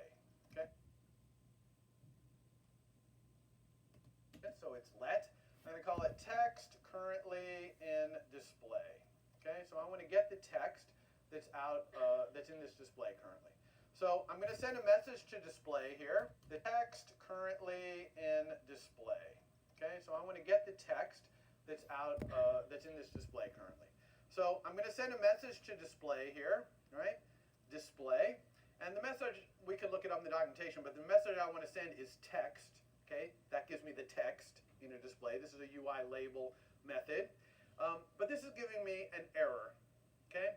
And the error that it's giving me here is that I haven't unwrapped display. You see that display is an optional label? You can't send text to the type optional.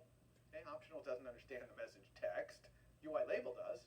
So we need to get that associated value of label, of display, which is the UI label. And we do that with the exclamation point here. And again, notice it's offering here to fix it. So I'm going to fix it, and I put the exclamation point in there. Now this is a UI label. It's an unwrapped optional UI label, right? This is a UI label, and I'm sending it the message text. Actually, text is a property, just like current title is a property on button, text is a property on the UI label. And in fact, if I option click on it, you'll see var text is an optional string. Option click on it, you'll see var text is an optional string. Why? Because UI label might text is an optional string. Why? Because UI label might be not set. The text here might not be set. So it also is an option, just like current title. So I need to unwrap that as well. Okay? And so now I have a string, which is the string that's in there. Now, you're probably getting tired of these exclamation points, and so am I, and we're going to be able to get rid of them some in a second here, so not to worry. Anyway, I have this text currently in display, so now I'm just going to say that the displays, okay, and I'm unwrapping it, text equals the text that's currently in the display, I'm just hitting tab here, okay, plus the digit that was pressed. Okay, notice that you can use plus to concatenate strings, that's really fun, okay. Some languages allow that, some not, Swift does. Notice also that when I'm setting the value of an optional, remember text here is an optional string, I can set it to be a string, and that means, by definition, set this optional to set and use this as its associated value, right? Now, how do you think I would set this optional to not be set? Anyone know? You would say, set this thing to be nil. Okay? This keyword means optional not set. So that would set this text. It would blank out this text. It would set it to be not set. 아씨, 뭔 소리야? Okay? So an optional, you can, when you're setting it, you can set it either to nil or to an associated value. Okay? Sound good? So let's run.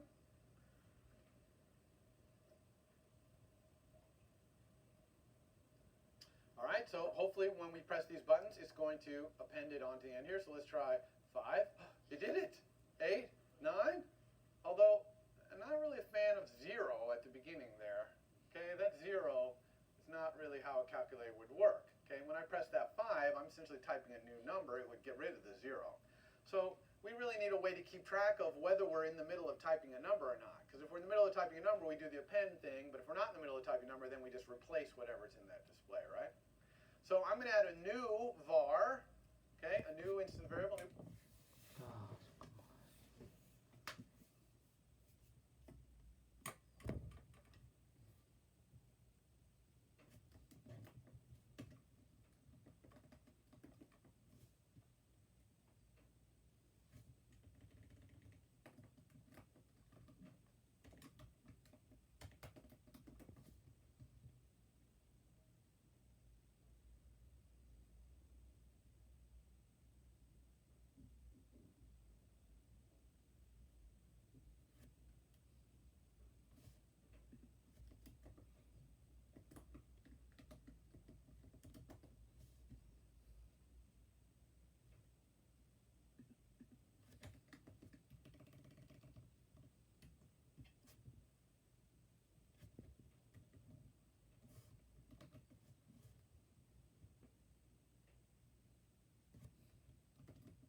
Property called user is in the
of typing.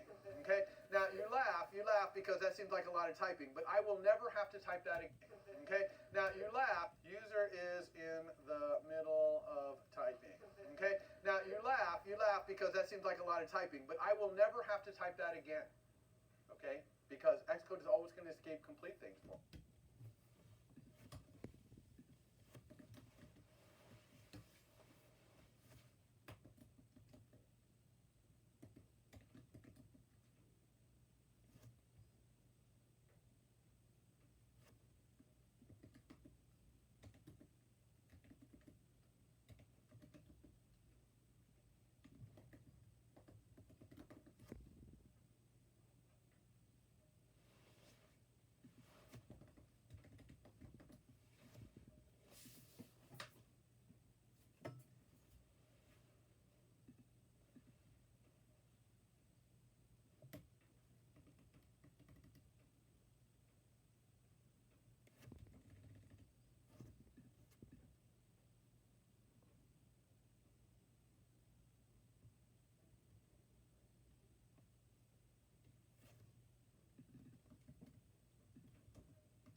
So long names like that are actually good. Okay, you want to pick the shortest name that, you know, it conveys what you want, but you want your names, as you know in computer science, naming is everything. You want your names to be very, very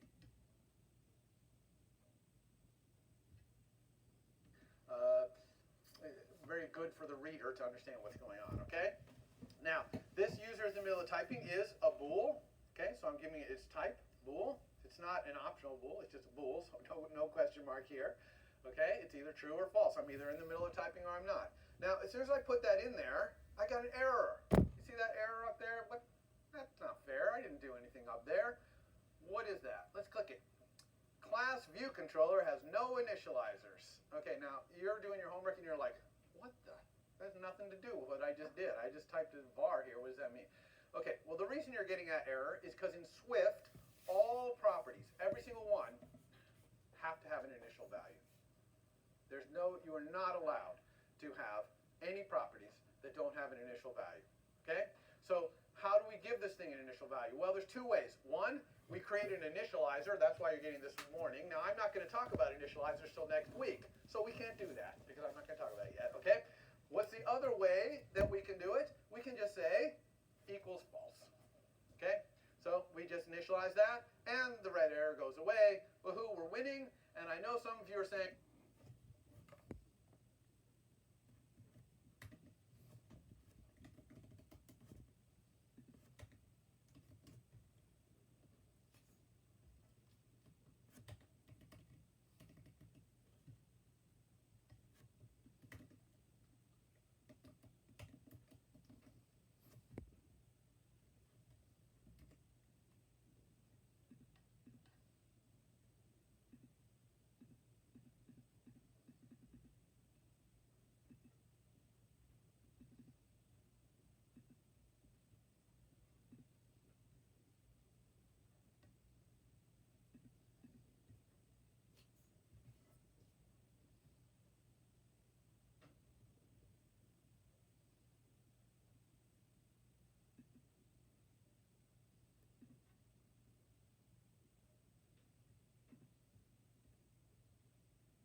okay, you didn't initialize that. Okay, that's because optionals are treated specially. They are always automatically initialized to not set. Okay, so this is basically always happening when you have an optional, a var that's an optional, which makes sense, right? If an optional, it's not set until you set it to something. So it starts out not set. Okay, so that's why it is set. It's set to not set. Okay, all right. So we have this thing. Now we have this. Let's go ahead and use this thing we created. Actually, I can do one more thing here. You see this colon bool? Do we need that? No. Okay, why don't we need that? Because false can only be a bool. So Swift can infer that the type of this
this user is in the middle of typing. We only want to do this business right here if the user is in the middle of typing. So now we're going to see an if statement. If the user is in the middle of typing. Now again, I'm just hitting tab here. Look, mono hands or one hand.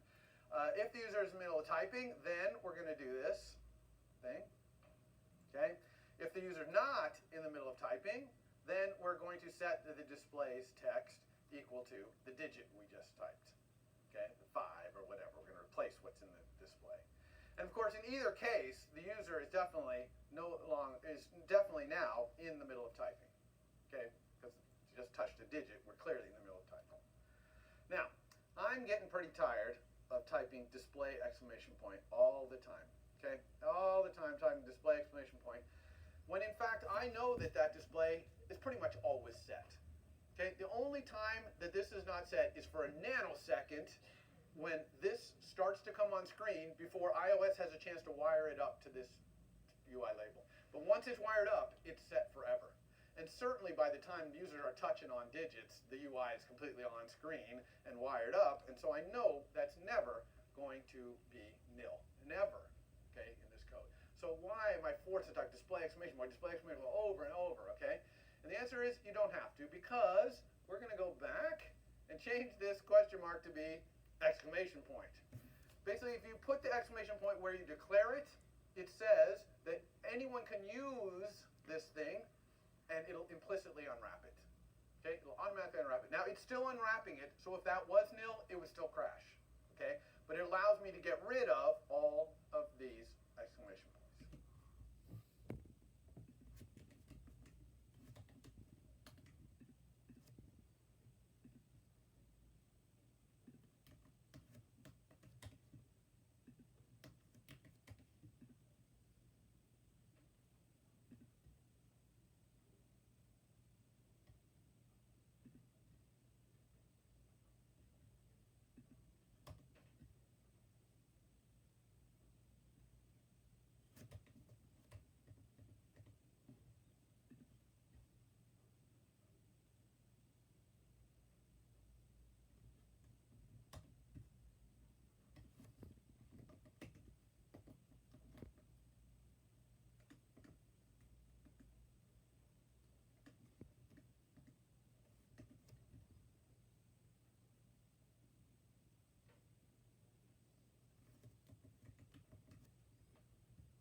implicit that there's an exclamation point on all of them, because instead of putting a question mark here, I put the exclamation point up there. Everyone got that? It would crash down here, in this code down here. As soon as you access this, if that were nil, boom, it would be unwrapping it, because it's implicitly unwrapped. And again, if I change this back to a question mark, now I'm going to get all kinds of warnings down here. See, errors, because I'm not unwrapping it. But if I put the exclamation point, now I'm implicitly unwrapping it everywhere.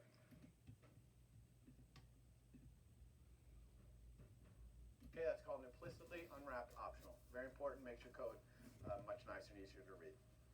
Okay, so now let's go see if that fixed everything. All right, so now hopefully when we press 5, it'll get rid of the 0. 5, there it is, and this is still working. Okay, so that's good.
keyboard is basically fully functional at this point.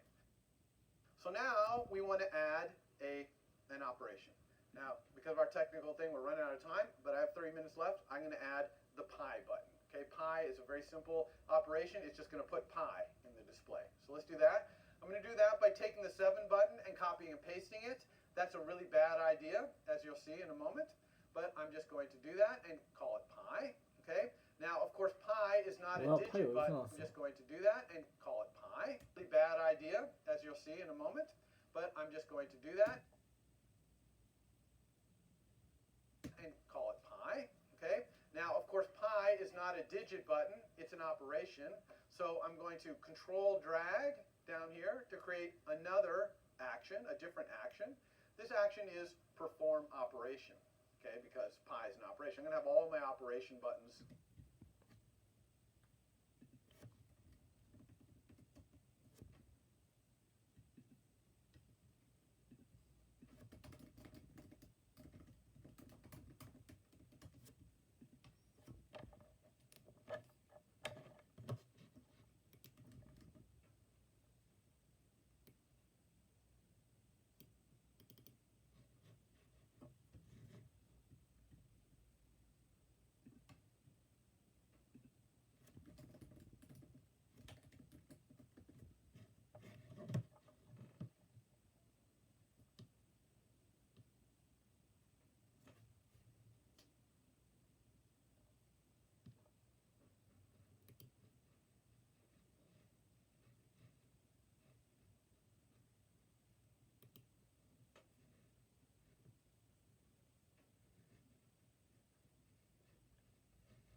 Is not a digit button, it's an operation. So I'm going to control drag down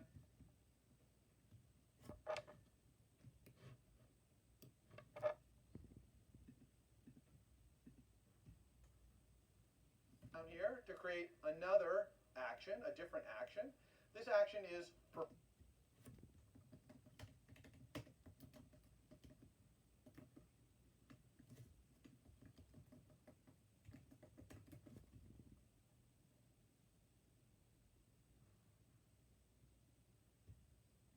perform operation, okay, because pi is an operation. I'm going to have all of my operation buttons called perform operation. And of course, I'm not going to forget to change that to UI button, okay? Either are you in your homework, right? Okay? And here it is. So there's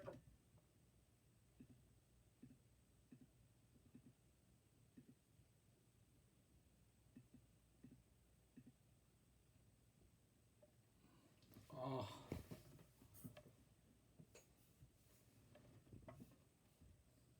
perform operation right there. Okay?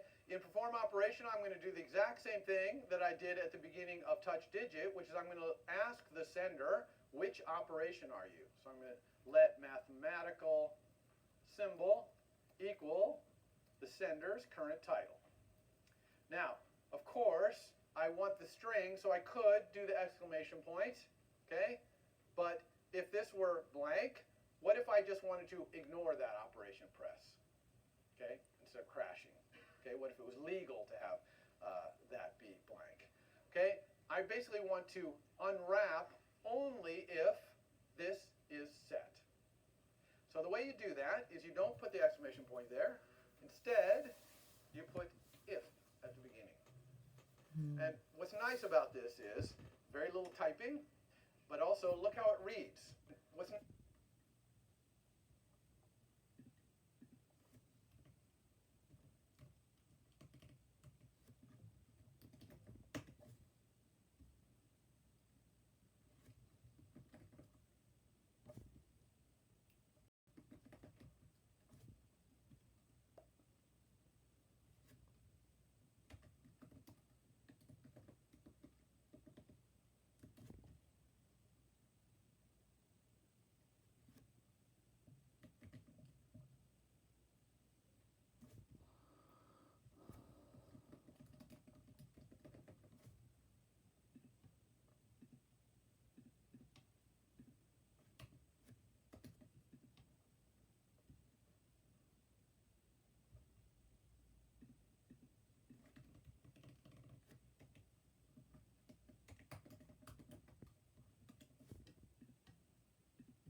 nice about this is very little typing, but also look how it reads.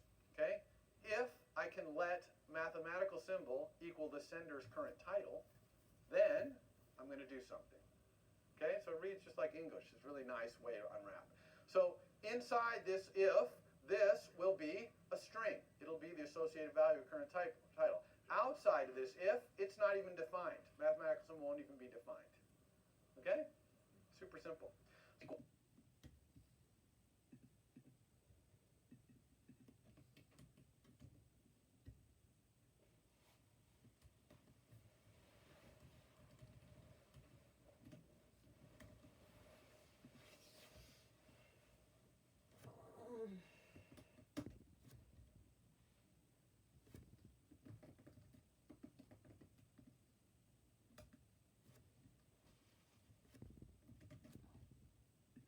Equals pi. By the way, Alt P to make pi.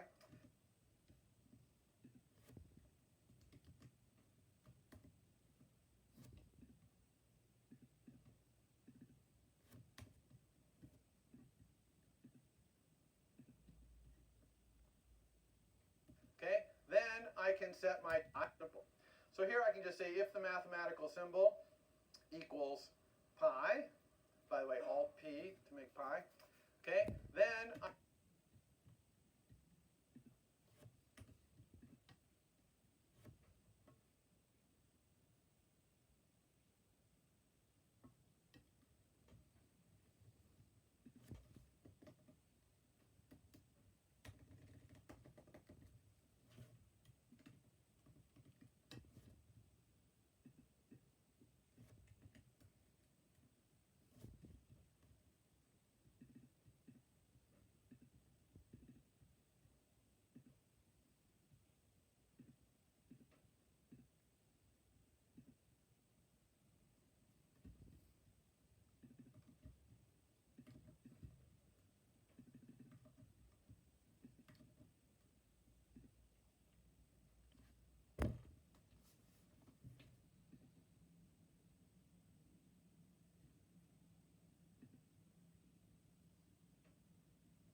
I can set my displays, I don't even need the exclamation point anymore, text equal to pi, which m underbar pi.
if we alt-click on this, this is a symbol. See, m under our pi, it's a double. It's the double precision value of pi.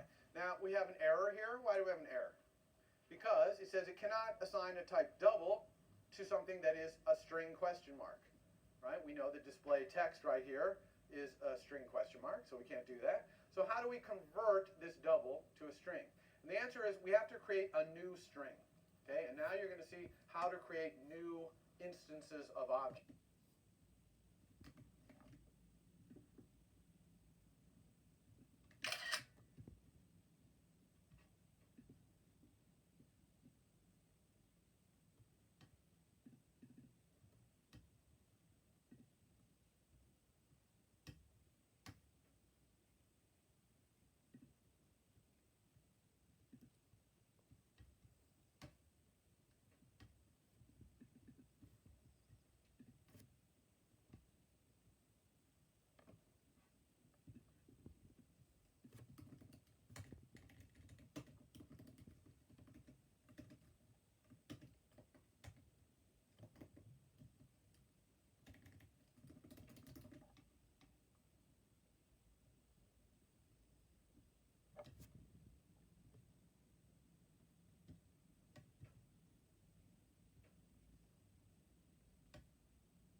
In Swift? And the answer is you just put the name of the class and then parentheses, and then inside the parentheses you can put anything that the class will allow you to create one of itself with.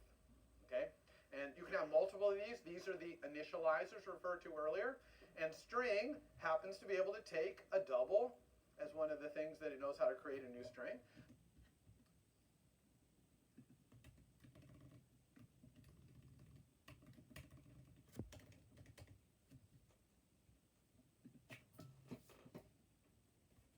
So this creates a new string, okay, from a double. So the string class knows how to look at a double, turn it into a bunch of characters that are a double. Okay? So we'll run this.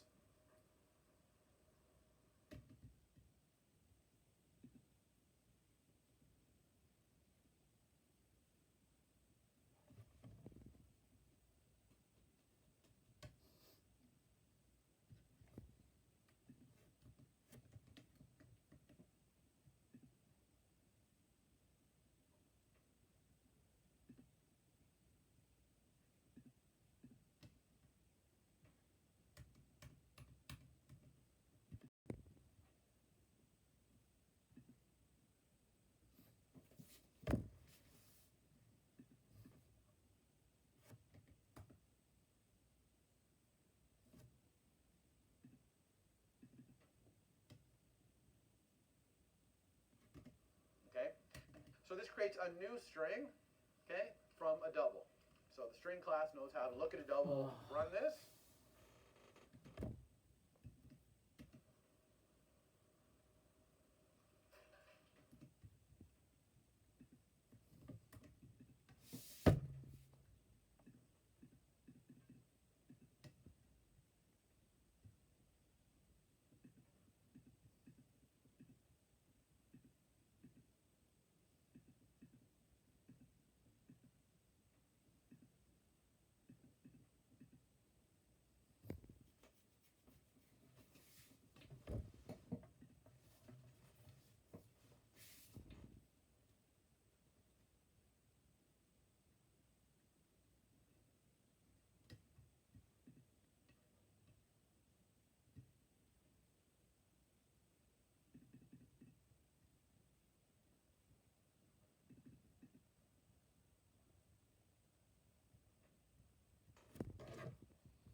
this is still working. And if we press pi, we get pi. Oh, we got a problem. Okay, it's not fitting the whole pi, all the digits. We can fix that really easily. I'm going to go back to here. And if we look at the inspector, there's a nice feature in the label called auto shrink. And I'm going to make it so that auto shrinks, but no smaller than 9 points.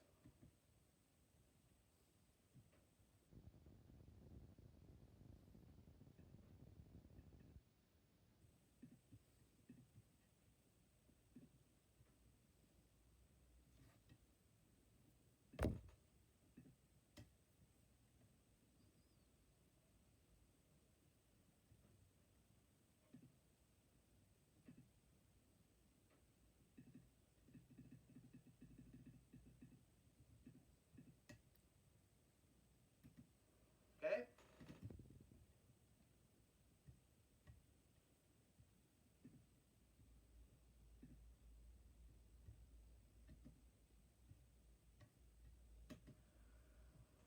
That's going to fix that. We only have one more problem.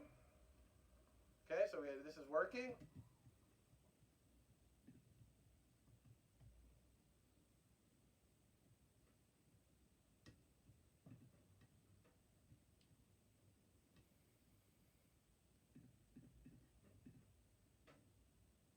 뭐야? Pi. Oh, what's that? Look at that little pi on the end there. And also, look at this. Oh, what a mess. So we got two problems there. For some reason, when we press pi, it puts pi on the end. Well, why is that? Okay, that's because, let's look at this little thing. Okay, pi is sending that, right? How about this one? Uh-oh, pi is sending that too. You see, it's sending touch digit and perform operation.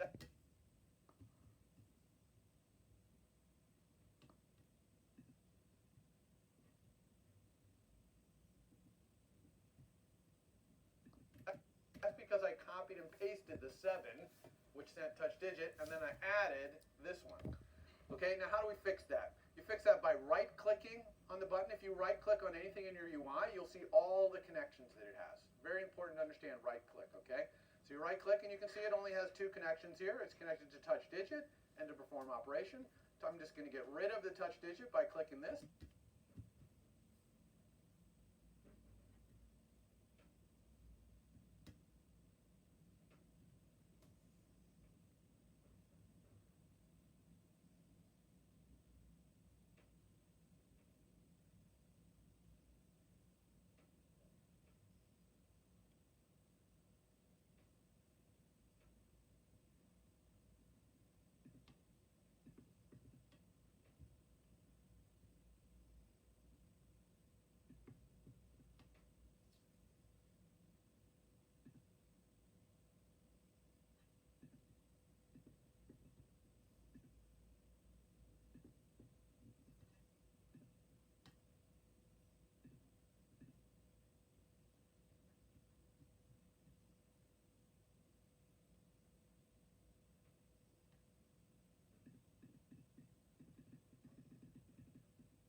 Gone. Now it only does perform operation. Okay? So we fixed that problem where it's putting pi in the end. All right? And the other problem was that when we have the pi and I started typing numbers, it thought I was in the middle of typing a number and it was adding them on. So that's simple. I'm just going to say user is in the middle of typing number equals false. Okay? Whenever we perform an operation, it's going to wipe out what's in my display. So I'm obviously not in the middle of typing a number anymore. And we have a fully functional calculator with one operation. 45 pi 89. Okay? So on Wednesday, we'll pick up with some more, make up more.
All right, so MVC, what is it? As I mentioned last time, it's essentially a way of dividing up your application, all your source code, into three different camps, okay?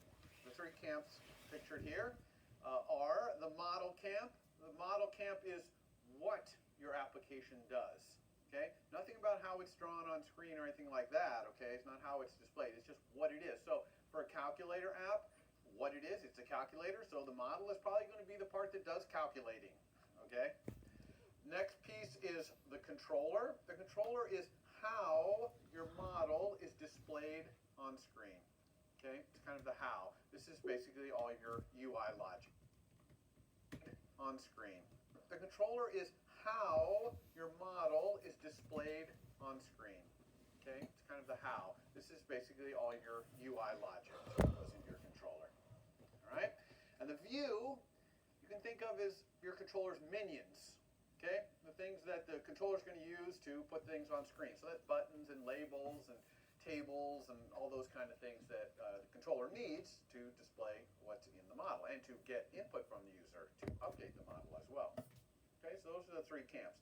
Now, it's one thing to decide where things go based on the description of the camp, but a really important piece of it is the communication between camps. What's allowed, what's not, and when communication is allowed, how do you do it, okay, in iOS?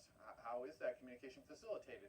So to help with this, I've kind of drawn here this little Y in the middle. It's kind of like road signs, okay? It's like double yellow at the bottom there is don't cross, and then solid white is, yeah, you can cross, but you're not really supposed to generally do this without being very careful. And then dashed white is like separating two lanes where all the traffic's going the same direction, so you can pretty much cross over. Probably want to put your turn indicator on, but off you go. Okay? So let's talk about how that works for these three camps. First, let's talk about controller talking to the model. The controller can talk to the model all at once. It knows everything about the model. It can send any message it wants to the model. The controller is in complete control of the model. Okay? And the controller needs that because the controller's job is to present what's in the model to the user or to get information from the user and update the model. So it needs full control. So that's a full green arrow, dashed white road sign, road line there. It can do anything it wants. Same thing on the other side. The controller obviously needs to be able to use its minions however it wants to display the model. And most of the time, the connection between the controller and its minions is via an outlet. And you remember we had an outlet on Monday, right? It was the display. You remember that? It was a var, instance variable. Display was a optional UI label. And that connection is how the controller was talking to its view. Okay? That label, that UI label, was part of its view. It was a minion in its view. Okay? So that's full green communication. It can kind of do whatever it wants. The controller knows everything about both sides. It has to. Let's talk about the model and the view. Those never speak to each other. Why is that? Simple. The model is UI independent. So there's absolutely nothing it has to say to the view, which is completely UI dependent. That's all the view is. The view is just the minions of the controller. And so, you know, it makes no sense for these two to talk to each other. So that's fire, that's double yellow line. Don't ever do that in this class, okay? No communication there at all. Okay, all communication between the model and the view goes through the controller. All right, what about from the view to the controller? Can the view, like a label and stuff like that? All right, what about, so, you know, it makes no sense for these two to talk to each other.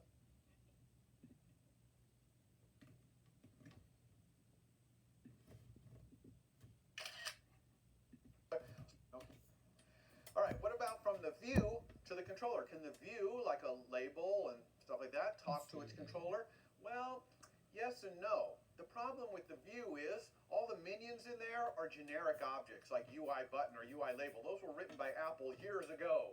They know absolutely nothing about a calculator. So there's no way to for them to talk to a calculator and know it's a calculator. Okay? So there's limited communication between the view and the controller.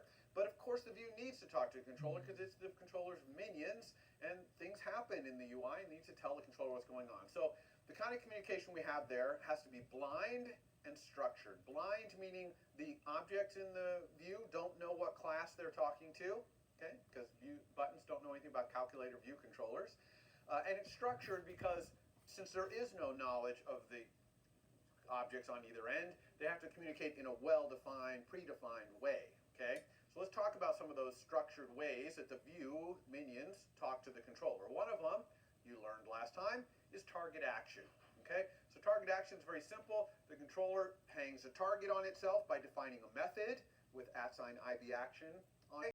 And then the view, when it wants to talk to the controller, simply calls that method. And that connection, okay, the action being sent from the view to the controller, is wired up, usually with control drag. You saw us do that. It can be done in code, but 99% of the time we control drag to create this target action connection. So there's an example.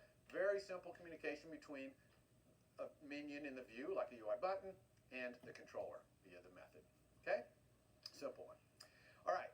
What else? What other kind of communication we have besides target action? Well, sometimes the view needs to communicate something a little more complicated than just I was touched or something like that. Okay? For example, it might be a scroll view. That's a generic view minion.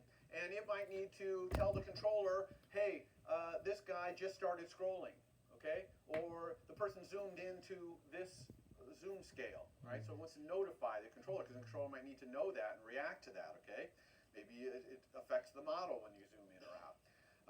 Also, maybe the view, like the scroll view, needs to make sure it's okay to do something. Like if the scroll view says, should I allow vertical scrolling right now? Maybe it wants to ask the controller that. So you have a lot of messages that have words in them like should, will, and did, okay? That the minions want to ask questions of the controller, or involve the controller. Okay, so this is done via what's called a delegate, and we're going to talk about delegation next week. And the word delegate is appropriate here because essentially the view's minions are delegating some responsibility to the controller. Okay, the way this is implemented is very simple. Delegate, the delegate is just a property in the view, and that property, you might ask, what's the class of that property? Because, you know, the view doesn't know anything about the calculator view controller. And the answer is that it's not. Okay, and we're going to talk about what protocols are. Protocols are basically just a description of a bunch of methods that the other guy promises to implement. Okay, and so if you could imagine if the controller would promise to implement these will, should, and did things, then the view could talk to it, even if the view doesn't know what class it is. Okay, now similarly, there's an important aspect of MVC, which is that the views, okay, this view camp, cannot own the data they are displaying. Okay, now how are they going to display it if they don't own it? Well, they're going to ask for it from the controller all the time, and the controller is going to get it from the model.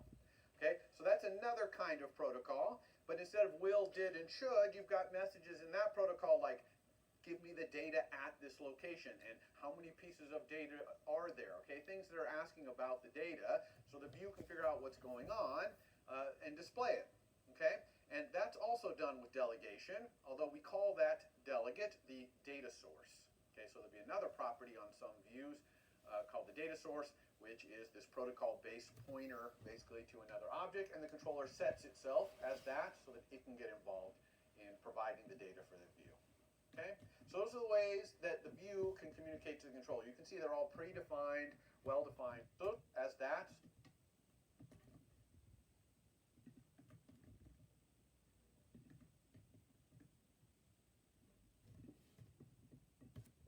So that it can get involved in providing. You can see they're all predefined, well-defined ways. They're not just open-ended.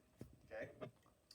Now, this leads to a situation where the controller's job can be described as interpreting and formatting the model data for the view. Okay. It also interprets view input. So it's an interpreter between both. That's its controller's job. So that's really where all your UI logic is in there. Okay. How about the model? Can it talk directly to the controller? Absolutely not. Because the controller is your UI logic, and the model is UI independent. So there's absolutely no way the model could have anything to say to the controller. However, what happens if the model, which is UI independent, has some data that changes? Okay?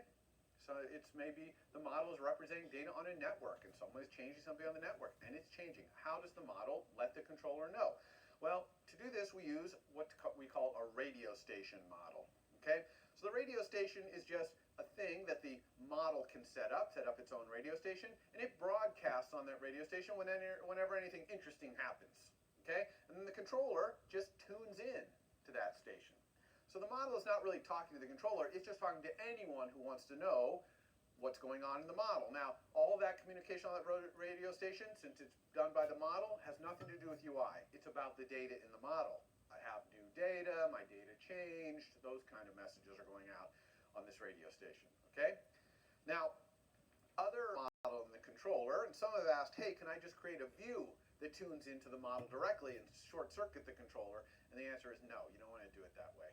Okay, you would want to have the controller tuning in to the model and have the controller set up this generic view thing to display the data. Question? From a conceptual standpoint, it's easy to understand the controller and the view are of the model, just like your idea of how those two things are implemented in software.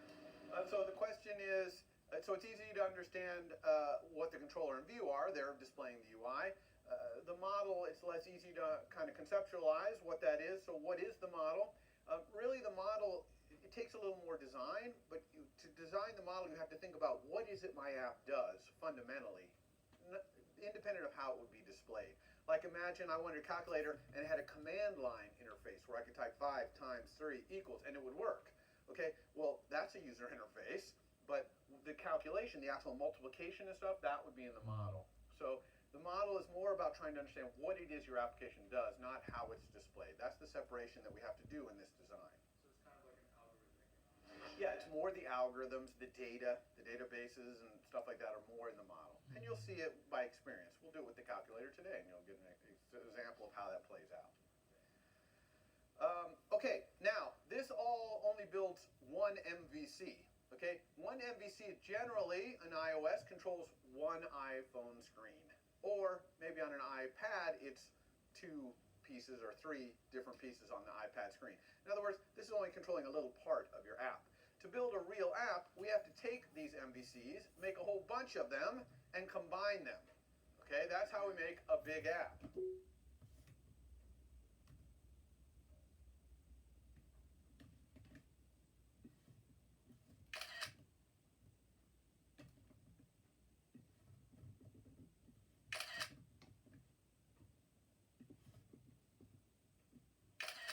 All right. 젠장. Now, when we do that, it's still important that the communication is well defined. And basically, an MVC can only serve as part of the view of another MVC. Okay? Do you see how this is arranged up here? If you look at any of the purple controllers up there, you notice that any arrow they have to another MVC goes out that view side. Okay? So we always want to think of these MVCs as part of the view of another MVC. And there's some, okay? So we always want to think of these MVCs as part of the view side.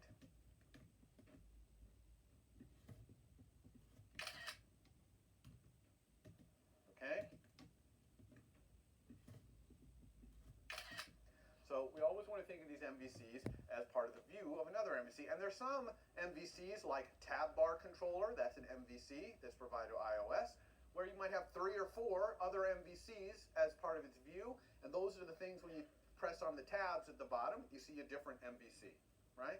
So that's what we built an app, 4 MVCs, let's say. One of them is the top level tab bar controller, and then we have, let's say, 3 other MVCs. And those 3 MVCs might do completely independent things. And as we build this, we really want each MVC to be completely self-contained. Just like when we design objects, we want them to be completely self-contained. We don't want them reaching into the internal implementations of other objects, right? So in some sense, we're building an object-oriented system here out of MVCs as well. Okay, now you'll see how all this works. In week 3, we'll start doing multiple MVCs, and it'll all make sense. Okay. One thing we don't want to do, of course, is build something where the MVCs are not working together. If these arrows start going in every which way direction, then there's going to be no way to understand how your app works once it gets to a certain complexity. It's just going to be beyond your comprehension, okay? So app works once it gets to a certain complexity. It's just going to be beyond your comprehension, okay? So we don't want this. This is bad. All right, so MVC. All right, dividing up your application. In week 3, we'll get beyond your comprehension. There's going to be no way to understand how your app works once it gets to a certain complexity. It's just going to be beyond your comprehension, okay? So we don't want this. This is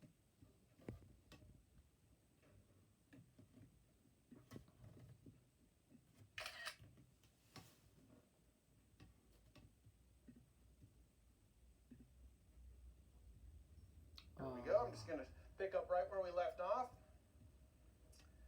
with, I'm going to go to developer here. Here's our calculator. All right, when I want to relaunch it, I could just launch and get the splash screen here, and then click on this to open it. Here it is. And before, if you remember where we were, we only had a pi button, and then we're going to add more operations and more sophisticated.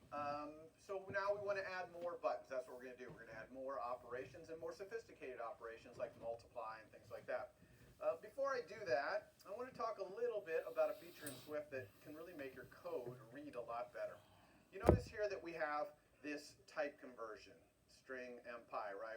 This is when the pi button is pressed, we have to convert pi, which is a double, to a string. Well, if I think ahead about all the operations I'm going to want to add to my calculator, they're all doubles. Everything is doubles, not strings. Okay? So my really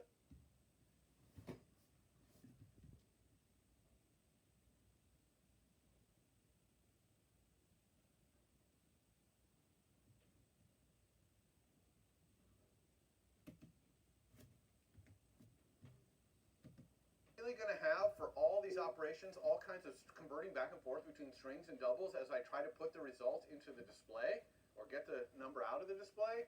That is going to end up being really tedious.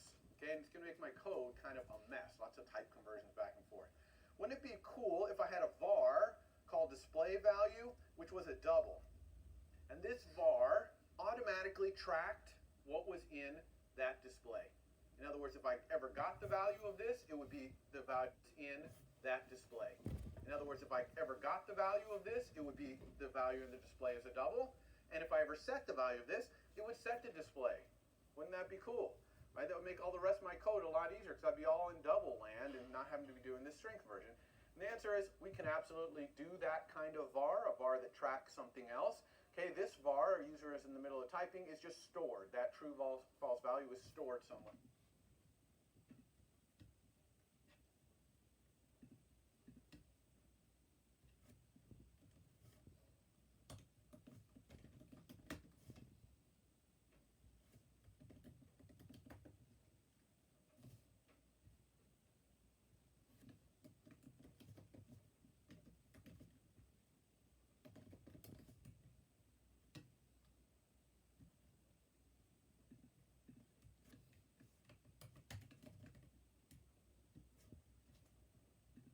With this object. This one, instead of being stored, it's going to be calculated.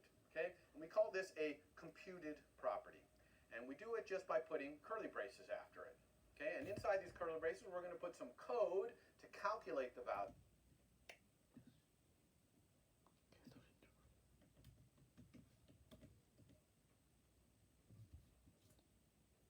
of this property, both when we get it, okay, and when we set it. So we have this get and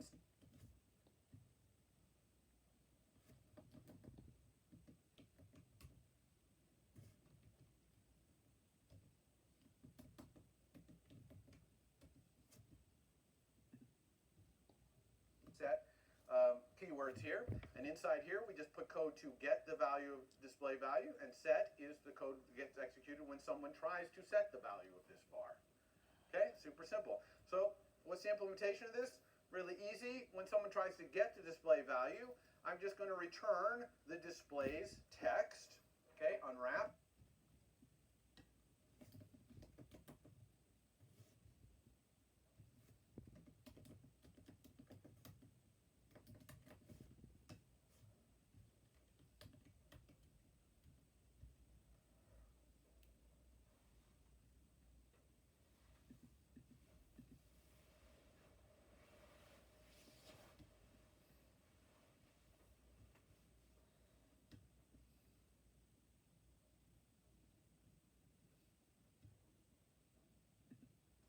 But of course, this is a string, right? Okay, and this is supposed to be returning a double. So I need to convert this string to a double. So I'm going to say double, like that.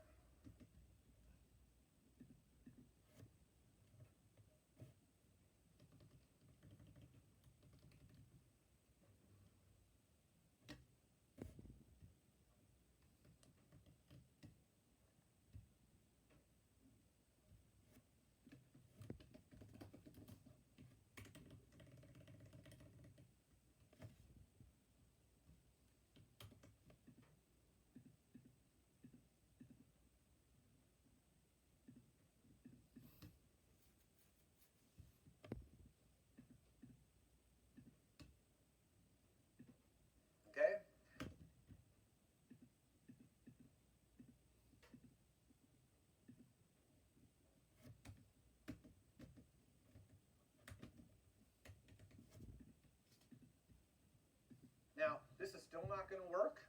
Okay, why is that? Let's look at our error. It says the value of optional double is not unwrapped. Look, it's trying to unwrap this. Okay, that's really weird. See, it's putting an exclamation point at the end of this double. I didn't have to do that down here. When I converted from this double to a string, I didn't unwrap it. Why is this? Well, I'm trying to create a double here using this string. Why do you think this is returning an optional double instead of a double? Correct. It might not be convertible, right? If I press hello in there as the string, double of hello, don't know. Okay. Now again, it could return 0 or something else, but really it wants to say, I don't know, I can't do it. And the best way to do that is with an optional. So some constructors,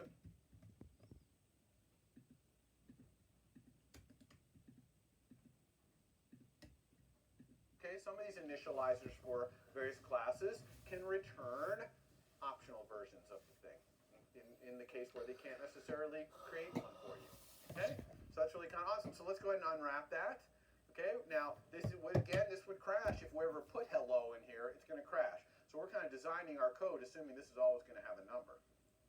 How about setting it? Okay, here we want to set the display's text equal to what the person is setting the display value to. Okay, when someone sets the display value, they're going to say in their code.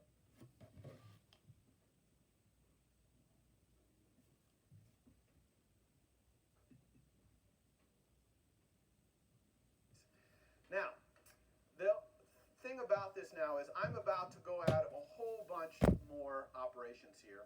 And if for every single one I have to do the math, each one, this is going to be a lot of duplicated code in here. Because every time I have a unary operation like square root, it's exactly the same. If I have cosine,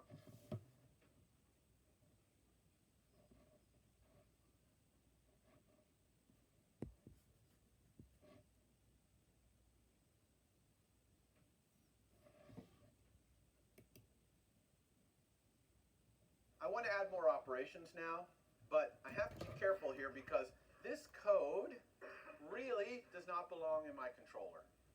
Okay? Because this is the code of what my app is. It's a calculator, and I'm doing calculations here. So this needs to move into a model class. Okay? So now it's time to do MVC here and move this stuff into a model class. So what's our model class going to look like? Let's create it and kind of design an API for it, and then we'll get back and use it here. Okay? So to create it, okay, in fact, to create any new file in Xcode, you're going to go File, New, File. Okay? File, New, File. And when you go here, it's going to say what kind of file do you want to create. And of course, we want to create an iOS source file. Okay? Not watchOS or something. And here we're going to create a Swift file.